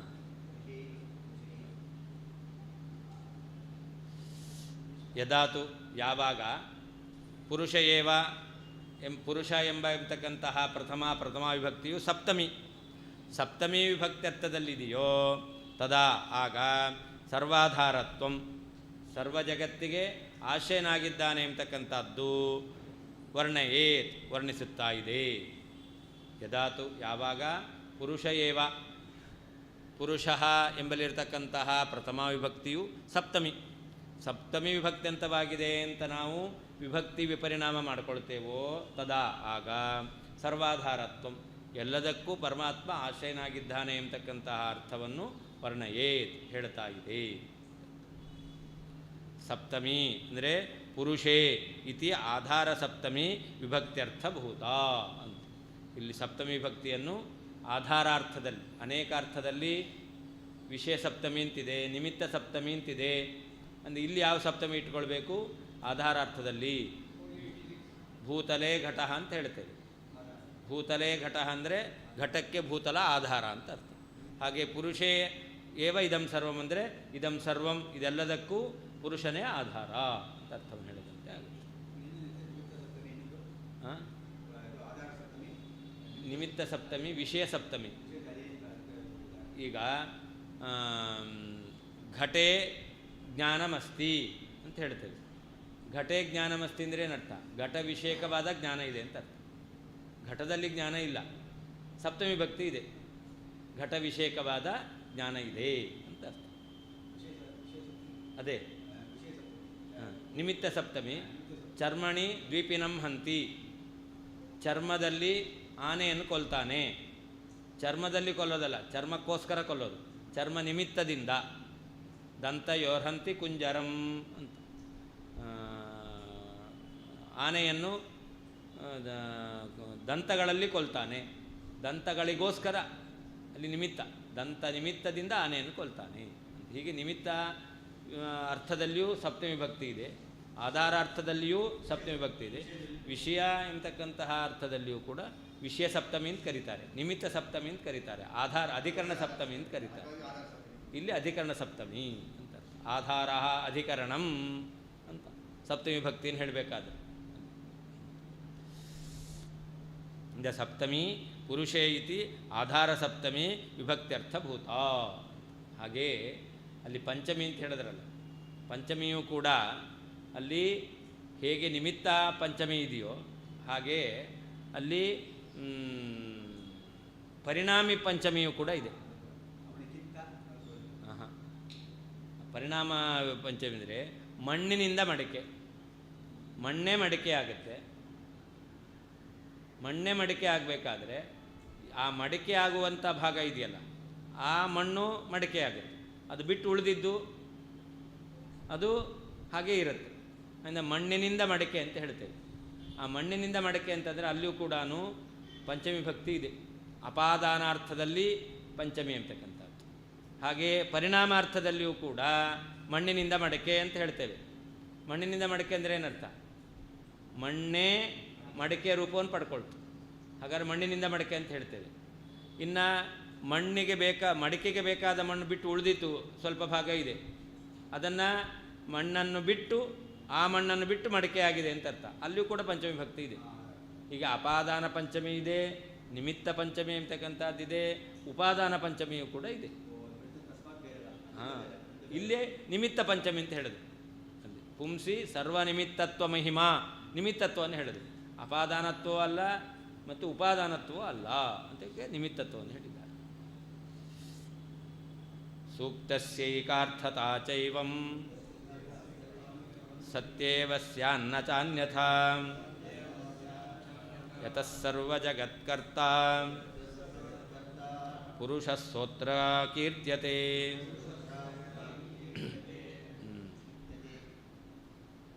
ಇಲ್ಲಿ ವಿಭಕ್ತಿ ವ್ಯತ್ಯಾಸ ಮಾಡಿ ಅರ್ಥ ಹೇಳಬೇಕು. ವಿಭಕ್ತಿ ವ್ಯತ್ಯಾಸ ಮಾಡದೆ ಅರ್ಥವನ್ನು ಹೇಳಿದ್ರೆ ಆವಾಗ ಅದು ಸರಿಯಾಗಿ ಹೊಂದಾಣಿಕೆ ಆಗೋದಿಲ್ಲ. ಸೂಕ್ತಸ್ಯ ಏಕಾರ್ಥತಾ ಚ ಏವಂ ಸತ್ಯೇವ ನ ಅನ್ಯಥಾ ಅಂತ, ನ ಚ ಅನ್ಯಥ. ಏವಂ ಸತಿ ಅಂದರೆ ಏನರ್ಥ? ವಿಭಕ್ತಿ ವ್ಯತ್ಯಾಸವನ್ನು ಇಟ್ಟುಕೊಂಡು ಅರ್ಥವನ್ನು ಹೇಳಿದ್ರೆ ಮಾತ್ರ ಅವಾಗೇನಾಗುತ್ತೆ? ಸೂಕ್ತಸ್ಯ ಏಕಾರ್ಥತ. ಹಿಂದೆ ಮುಂದೆ ಹೇಳಿರ್ತಕ್ಕಂಥ ಎಲ್ಲ ವಾಕ್ಯಗಳು ಕೂಡ ಭಗವಂತನ ಮಹಿಮೆಯನ್ನೇ ಹೇಳ್ತಾ ಇದ್ದಾವೆ ಅಂತ ಹೇಳಲಿಕ್ಕಾಗುತ್ತೆ. ಇಲ್ಲ ಅಂತಾದರೆ ಹಿಂದಿನ ಮುಂದಿನ ವಾಕ್ಯಗಳು ಮಹಿಮೆ ಹೇಳುತ್ತೆ, ಮಧ್ಯದ ವಾಕ್ಯ ಅಭೇದವನ್ನು ಹೇಳುತ್ತೆ, ಮಹಿಮೆ ಹೇಳ್ತಾ ಇಲ್ಲ ಅಂತ ಆಗ್ಬಿಡುತ್ತೆ. ಅಂದರೆ ಏಕವಾಕ್ಯತ್ವ ಕೂಡಲ್ಲ. ಏಕವಾಕ್ಯತ್ವ ಅಂದರೆ ಏನರ್ಥ? ಎಲ್ಲವೂ ಒಬ್ಬನ ಮಹಿಮೆಯನ್ನೇ ಹೇಳ್ತಾ ಇದೆ ಅಂತ. ಮಹಿಮಾ ಹೇಳೋದು ಒಂದು, ಒಬ್ಬನ ವಿಷಯವನ್ನು ಹೇಳ್ತಾ ಇದೆ ಅಂತಲ್ಲ, ಒಬ್ಬನ ಮಹಿಮೆಯನ್ನು ಹೇಳ್ತಾ ಇದೆ ಅಂತ. ಹಾಗಾದರೆ ಮಹಿಮಾ ಎಂಬತಕ್ಕಂಥ ಅರ್ಥವನ್ನು ಎಲ್ಲದೂ ಹೇಳಬೇಕು. ಪುರುಷ ಏವ ಇದಂ ಸರ್ವಂ ಎಂಬತಕ್ಕಂಥ ವಾಕ್ಯ ಅಭೇದ ಪರವಾಗಿದೆ ಅಂತಾದರೆ ಏನು ಮಹಿಮೆ ಹೇಳ್ತು? ಮಹಿಮೆ ಹೇಳಲಿಲ್ಲ, ಅಂದರೆ ಏಕವಾಕ್ಯತ್ವ ಕೂಡೋದಿಲ್ಲ. ಹಾಗಾದರೆ ಏಕವಾಕ್ಯತ್ವ ಕೂಡಬೇಕು ಅಂದರೆ ಏನು ಮಾಡಬೇಕು? ನಾವು ಹೇಳುವ ರೀತಿಯಲ್ಲಿ ವಿಭಕ್ತಿ ವ್ಯತ್ಯಾಸವನ್ನು ಮಾಡಿಕೊಂಡೇ ಅರ್ಥ ಮಾಡಬೇಕು. ಪುರುಷಾತ್ ಏವ, ಪುರುಷೇ ಏವ ಎಂಬುದಾಗಿ ಪ್ರಥಮ ವಿಭಕ್ತಿಯಲ್ಲಿರ್ತಕ್ಕಂಥ ಪುರುಷ ಶಬ್ದವನ್ನು ಪಂಚಮಿ ವಿಭಕ್ತ್ಯಂತವಾಗಿ ಅಥವಾ ಸಪ್ತಮಿ ವಿಭಕ್ತ್ಯಂತವಾಗಿ ವ್ಯತ್ಯಾಸ ಮಾಡಿಕೊಂಡು ಅರ್ಥ ಹೇಳಿದ್ರೆ ಆವಾಗ ಏಕವಾಕ್ಯತ್ವ ಎಂಬತಕ್ಕಂಥದ್ದು ಕೂಡುತ್ತೆ. ಅನ್ಯಥಾ ವಿಭಕ್ತಿ ವ್ಯತ್ಯಾಸ ಮಾಡಲಿಲ್ಲ, ಇದ್ದ ಹಾಗೆ ಅರ್ಥ ಹೇಳ್ತೀರಾ, ಪ್ರಥಮ ವಿಭಕ್ತಿ ಅಂತವಾಗಿಯೇ ಅರ್ಥವನ್ನು ಹೇಳ್ತೀರಾ ಅಂತಾದರೆ ಆವಾಗ ಏಕವಾಕ್ಯತ್ವ ಇಲ್ಲ. ಯಾಕೆ ಸಹಸ್ರ ಶೀರ್ಷ ಪುರುಷಃ ಏನು ಹೇಳ್ತು? ಭಗವಂತನಿಗೆ ಸಾವಿರಾರು ತಲೆ, ಸಾವಿರಾರು ಕಣ್ಣು, ಸಾವಿರಾರು ಕಾಲು ಅಂತ ಹೇಳ್ತು. ಮಧ್ಯದಲ್ಲಿ ಏನು ಹೇಳ್ತು? ಪುರುಷ ಏವ ಇದಂ ಸರ್ವಂ, ಇದೆಲ್ಲ ಪರಮಾತ್ಮನೇ. ಮಹಿಮೆಯನ್ನು ಹೇಳಲಿಲ್ಲ, ಅವನಿಂದ ಅಭೇದವನ್ನು ಹೇಳಿತು. ಆದ್ದರಿಂದ ವಾಕ್ಯಭೇದ ಬಂತು, ಏಕವಾಕ್ಯತ್ವ ಬರಲಿಲ್ಲ. ಆದ್ದರಿಂದ ಪುರುಷ ಸೂಕ್ತ ಏನು ಹೇಳ್ತಾ ಇದೆ ಅಂತಂದರೆ, ಪುರುಷ ಏವ ಇದಂ ಸರ್ವಂ ಎಂಬತಕ್ಕಂಥ ವಾಕ್ಯದಲ್ಲಿ ಸಹ ಪುರುಷ ಸರ್ವ ಜಗತ್ಕರ್ತ ಎಂಬುದಾಗಿ ಆ ಪರಮಾತ್ಮ ಇಡೀ ಜಗತ್ತಿಗೆ ಕಾರಣನಾಗಿದ್ದಾನೆ. ಪರಮಾತ್ಮನಿಂದ ಎಲ್ಲವೂ ಉತ್ಪತ್ತಿಯನ್ನು ಹೊಂದಿದೆ. ಎಲ್ಲದರ ಉತ್ಪತ್ತಿಗೆ ಪರಮಾತ್ಮ ನಿಮಿತ್ತ ಕಾರಣನಾಗಿದ್ದಾನೆ ಅಂದರೆ ಏನು ಹೇಳಿದಂತೆ ಆಯಿತು? ಎಲ್ಲ ಜಗತ್ತಿಗೆ ಪರಮಾತ್ಮ ಕಾರಣ. ಹಾಗಾದರೆ ಪರಮಾತ್ಮನು ಜಗತ್ಕರ್ತ, ಸರ್ವ ಜಗತ್ಕರ್ತ ಎಂಬತಕ್ಕಂಥ ಮಹಿಮೆಯನ್ನು ಹೇಳದಂತೆ ಆಯಿತು. ಅದರಿಂದ ಹಿಂದಿನ ವಾಕ್ಯ, ಮುಂದಿನ ವಾಕ್ಯ ಪುರುಷ ಏವೇದಂ ಸರ್ವಂ ಎಂಬತಕ್ಕಂಥ ವಾಕ್ಯ, ಎಲ್ಲ ವಾಕ್ಯವೂ ಕೂಡ ಪರಮಾತ್ಮನ ಮಹಿಮೆಯನ್ನೇ ಹೇಳ್ತಾ ಇದೆ ಅಂತ ಏಕವಾಕ್ಯತ್ವ ಕೊಡುತ್ತೆ.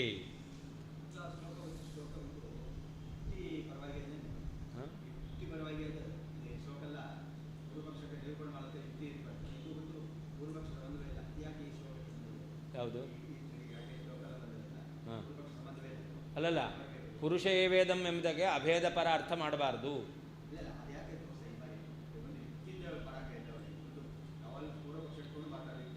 ಹೌದು, ಇಲ್ಲೂ ಪೂರ್ವ ಪಕ್ಷ ಇದೆಯಲ್ಲ. ಪುರುಷ ಸೂಕ್ತದಲ್ಲಿ ನೀವೀಗ ಇದೇನು, ಇದು ಯಾವ ಸೌರಭ? ಇದು ಶುದ್ಧಿ ಸೌರಭ. ಶುದ್ಧಿ ಸೌರಭ ಅಂದರೆ ಏನು ಹೇಳಿಕೊಟ್ಟಿದೆ? ಭಗವಂತನಲ್ಲಿ ದೋಷ ಇಲ್ಲ ಅಂತ. ದೋಷವುಳ್ಳ ಜೀವಿಗಳಿಂದ ಅಭಿನ್ನನಾದರೆ ಏನದ? ದೋಷವುಳ್ಳ ಪದಾರ್ಥಗಳಿಂದ ಅಭಿನ್ನನಾದರೆ ಭಗವಂತ ಏನದ? ಹಾಂ, ಮತ್ತು ಅವನಲ್ಲಿ ಶುದ್ಧಿತ್ವ ಎಲ್ಲಿ ಬಂತು? ಅದನ್ನು ಮುಂದೆ ಹೇಳ್ತಾರೆ ಅವರೇನೆ. ಇದು ಶುದ್ಧಿ ಸೌರಭ, ಭೇದವನ್ನು ಯಾಕೆ ವರ್ಣನೆ ಮಾಡ್ತಾ ಇದ್ದೀರಾ?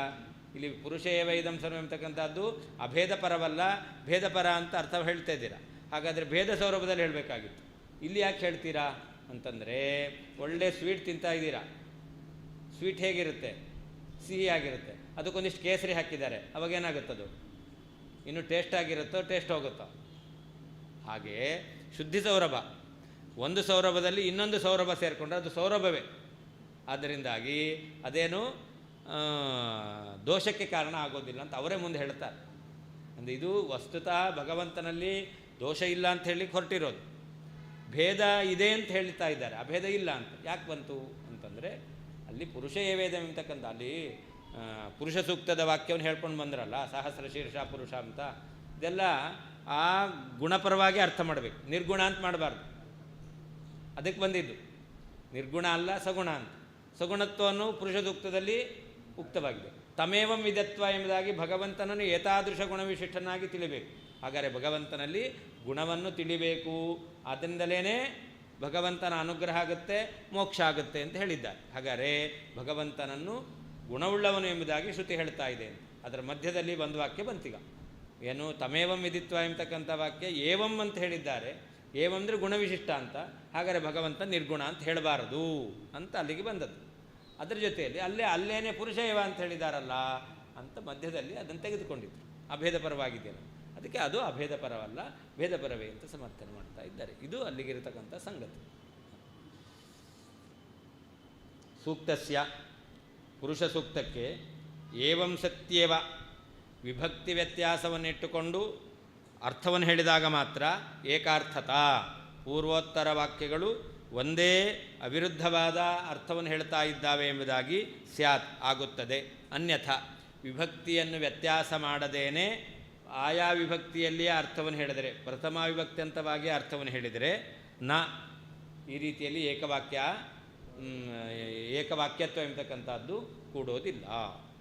ಯತಃ ಏಕೆಂದರೆ ಅತ್ರ ಈ ಪುರುಷ ಏವ ಇದಂ ಸರ್ವ ಎಂಬತಕ್ಕಂಥ ವಾಕ್ಯದಲ್ಲಿ ಸಹ ಪುರುಷ ಆ ಪರಮಾತ್ಮನು ಸರ್ವಜಗತ್ಕರ್ತ, ಎಲ್ಲ ಜಗತ್ತಿಗೆ ಕರ್ತೃವಾಗಿದ್ದಾನೆ ಎಂಬುದಾಗಿ ಕೀರ್ತ್ಯತೆ ಹೇಳ್ತಾ ಇದೆ. ಪುರುಷ ಏವೇದಂ ಸರ್ವ ಎಂಬತಕ್ಕಂಥ ವಾಕ್ಯನ ಹೇಳ್ತಾ ಇದೆ. ಭಗವಂತ ಸಕಲ ಜಗತ್ಕರ್ತ ಅಂತ ಹೇಳ್ತಾ ಇದೆ, ಅವನ ಮಹಿಮೆಯನ್ನೇ ಹೇಳ್ತಾ ಇದೆ. ಹಾಗಾದರೆ ಮಹಿಮಾ ಪ್ರತಿಪಾದಕ ಸಕಲ ವಾಕ್ಯ ಅಂತ ಏಕವಾಕ್ಯತ್ವ ಬರುತ್ತೆ. ಸೂಕ್ತಸ್ಯ ಪುರುಷ ಸೂಕ್ತಕ್ಕೆ ಏವಂ ಸತ್ಯೇವ ವಿಭಕ್ತಿ ವ್ಯತ್ಯಾಸವನ್ನಿಟ್ಟುಕೊಂಡು ಅರ್ಥವನ್ನು ಹೇಳಿದರೇನೇ ಏಕವಾಕ್ಯತಾ ಏಕಾರ್ಥತ. ಪೂರ್ವೋತ್ತರ ವಾಕ್ಯಗಳು ಒಂದೇ ಅರ್ಥವನ್ನು, ವಿರುದ್ಧವಲ್ಲದ ಅರ್ಥವನ್ನು ಪ್ರತಿಪಾದನೆ ಮಾಡ್ತಾ ಇದ್ದಾವೆ ಎಂಬತಕ್ಕಂಥದ್ದು ಸ್ಯಾತ್ ಆಗುತ್ತದೆ. ಅನ್ಯಥಾ ವಿಭಕ್ತಿ ವ್ಯತ್ಯಾಸವನ್ನು ಮಾಡದೇನೆ ಅರ್ಥವನ್ನು ಹೇಳಿದರೆ ನ, ಅದು ಏಕ ಅರ್ಥವನ್ನು ಪ್ರತಿಪಾದನೆ ಮಾಡ್ತಾ ಇದೆ ಅಂತ ಹೇಳಲಿಕ್ಕೆ ಬರೋದಿಲ್ಲ. ಅತಃ ಆದ್ದರಿಂದ ಅತ್ರ ಪುರುಷ ಏವ ಇದಂ ಸರ್ವಂ ಎಂಬಂತಹ ವಾಕ್ಯದಲ್ಲಿ ಸಹ ಪುರುಷ, ಆ ಪರಮಾತ್ಮನು ಸರ್ವ ಜಗತ್ಕರ್ತ, ಎಲ್ಲ ಜಗತ್ತಿಗೆ ಕರ್ತೃವಾಗಿದ್ದಾನೆ ಎಂಬುದಾಗಿ ಕೀರ್ತ್ಯತೆ, ಪ್ರತಿಪಾದಿತವಾಗಿದೆ. ಆಪಾತ ಪ್ರತೀತ ಪರಕೀಯಾರ್ಥೆ ಬಾಧಕಾಂತರಂಚ ಸೂಚಯನ್ ಉಕ್ತರೀತ್ಯ ವಿಭಕ್ತಿ ವ್ಯತ್ಯಾಸೇನ ಅರ್ಥಕಥನಮೇವ ನ್ಯಾಯಂ ಇತ್ಯಾಹ ಸೂಕ್ತಸ್ಯ ಇತಿ. ಆಪಾತ ಪ್ರತೀತ ಪುರುಷ ಏವ ಇದಂ ಸರ್ವಂ, ಯಾರು ಸಾಮಾನ್ಯವಾಗಿ ಸಂಸ್ಕೃತ ತಿಳಿದಿದ್ದಾರೋ ಅವರೇನು ಅರ್ಥ ಹೇಳ್ತಾರೆ, ಇದಂ ಸರ್ವಂ ಪುರುಷ ಏವ, ಇದೆಲ್ಲವೂ ಪರಮಾತ್ಮ ಅಂತ ಹೇಳ್ತಾರೆ. ಹಾಗಾದರೆ ಈ ಎಲ್ಲ ಪದಾರ್ಥಗಳಿಗೂ ಪರಮಾತ್ಮನಿಗೂ ಅಭೇದ ಎಂಬತಕ್ಕಂಥ ಅರ್ಥ ಇದೆಯಲ್ಲ, ಇದು ಆಪಾತ ಪ್ರತೀತ, ಮೇಲ್ನೋಟಕ್ಕೆ ತಿಳಿದು ಬರ್ತಕ್ಕಂಥದ್ದು. ಹೀಗೆ ಆಪಾತ ಪ್ರತೀತ ಪರಕೀಯಾರ್ಥ, ಇತರರು ಹೇಳ್ತಕ್ಕಂಥ ಅರ್ಥ ಮೇಲ್ನೋಟಕ್ಕೆ ತಿಳಿದಕ್ಕಂಥ ಅರ್ಥ, ಈ ಅರ್ಥಕ್ಕೆ ಬಾಧಕ ಇದೆ. ಎಲ್ಲವೂ ಪರಮಾತ್ಮನೇ, ಎಲ್ಲ ಪದಾರ್ಥಗಳು ಪರಮಾತ್ಮನಿಂದ ಅಭಿನ್ನ ಅಂತ ಅರ್ಥವನ್ನು ಹೇಳಿದರೆ ಬಾಧಕಾಂತರ, ಇನ್ನೊಂದು ಬಾಧಕವನ್ನು ಹೇಳ್ತಾ ಇದ್ದಾರೆ. ಸೂಚಯನ್ ಉಕ್ತರೀತ್ಯ, ಹಿಂದೆ ಹೇಳಿದ ರೀತಿಯಲ್ಲಿ ವಿಭಕ್ತಿ ವ್ಯತ್ಯಾಸೇನ ಅರ್ಥಕಥನಮೇವ ನ್ಯಾಯಂ, ಅದರಿಂದ ಏನು ಹೇಳದಂತೆ ಆಯಿತು, ನಾವು ಹೇಳುವ ರೀತಿಯಲ್ಲಿ ಪುರುಷ ಎಂಬತಕ್ಕಂತಹ ಪ್ರಥಮ ವಿಭಕ್ತ್ಯಂತವಾದ ಪದಕ್ಕೆ ಒಂದೋ ಪಂಚಮಿ ವಿಭಕ್ತ್ಯಂತ ಅರ್ಥವನ್ನು ಇಟ್ಕೊಳ್ಬೇಕು, ಅಥವಾ ಸಪ್ತಮಿ ವಿಭಕ್ತ್ಯಂತ ಅರ್ಥವನ್ನು ವಿಭಕ್ತಿ ಅರ್ಥವನ್ನು ಇಟ್ಟುಕೊಂಡು ಅರ್ಥವನ್ನು ಹೇಳಬೇಕು ಎಂಬುದಾಗಿ ಅದೇ ಯೋಗ್ಯವಾಗುತ್ತೆ ಅನ್ನೋದನ್ನು ಕೂಡ ಹೇಳ್ತಾ ಇದ್ದಾರೆ.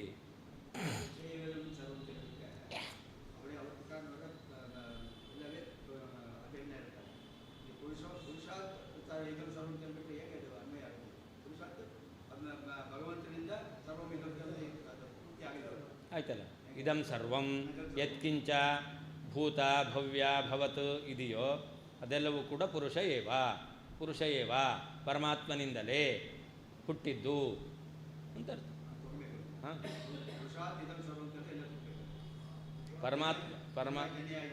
ಹೌದು, ಜನ್ಯವಾದದ್ದು.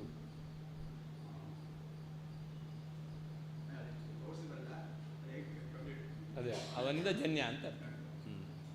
ನಾವು ಹಾಗೆ ಹೇಳ್ತೇವೆ, ಎಲ್ಲ ಇವನಿಂದ ಅಂತ ಹೇಳ್ತೇವೆ.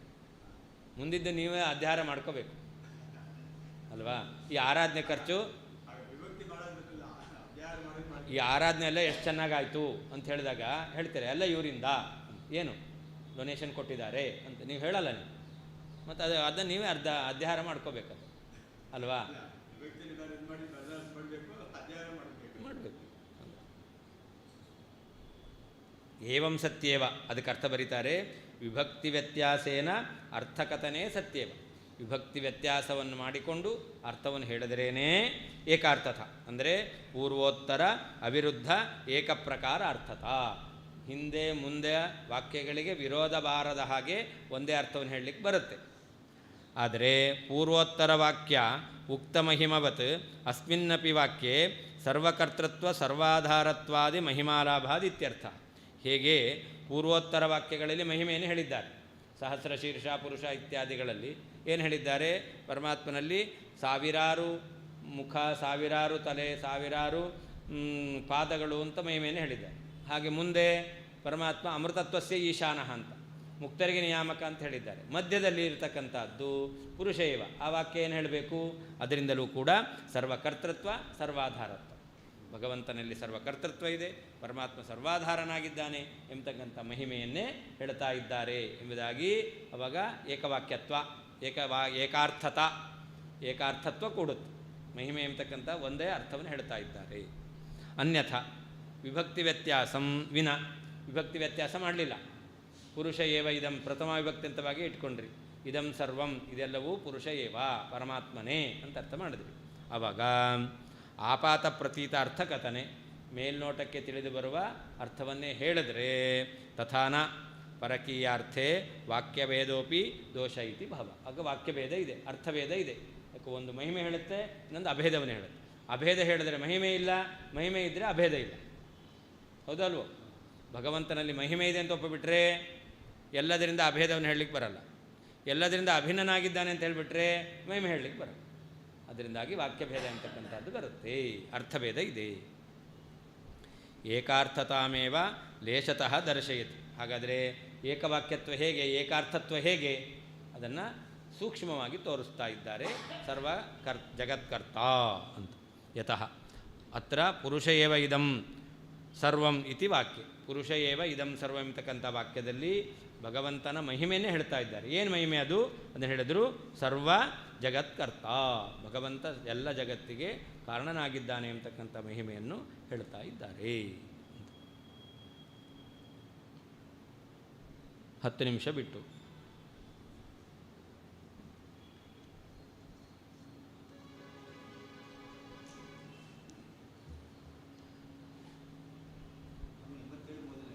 ಹಾಂ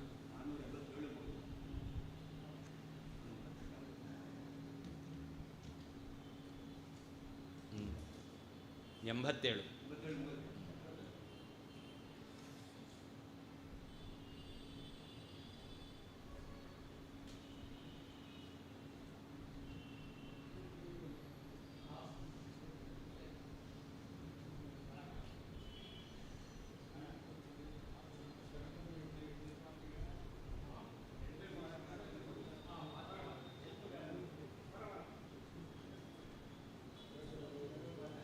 ಹಲೋ, ಹಾಂ ಹೇಳಿ.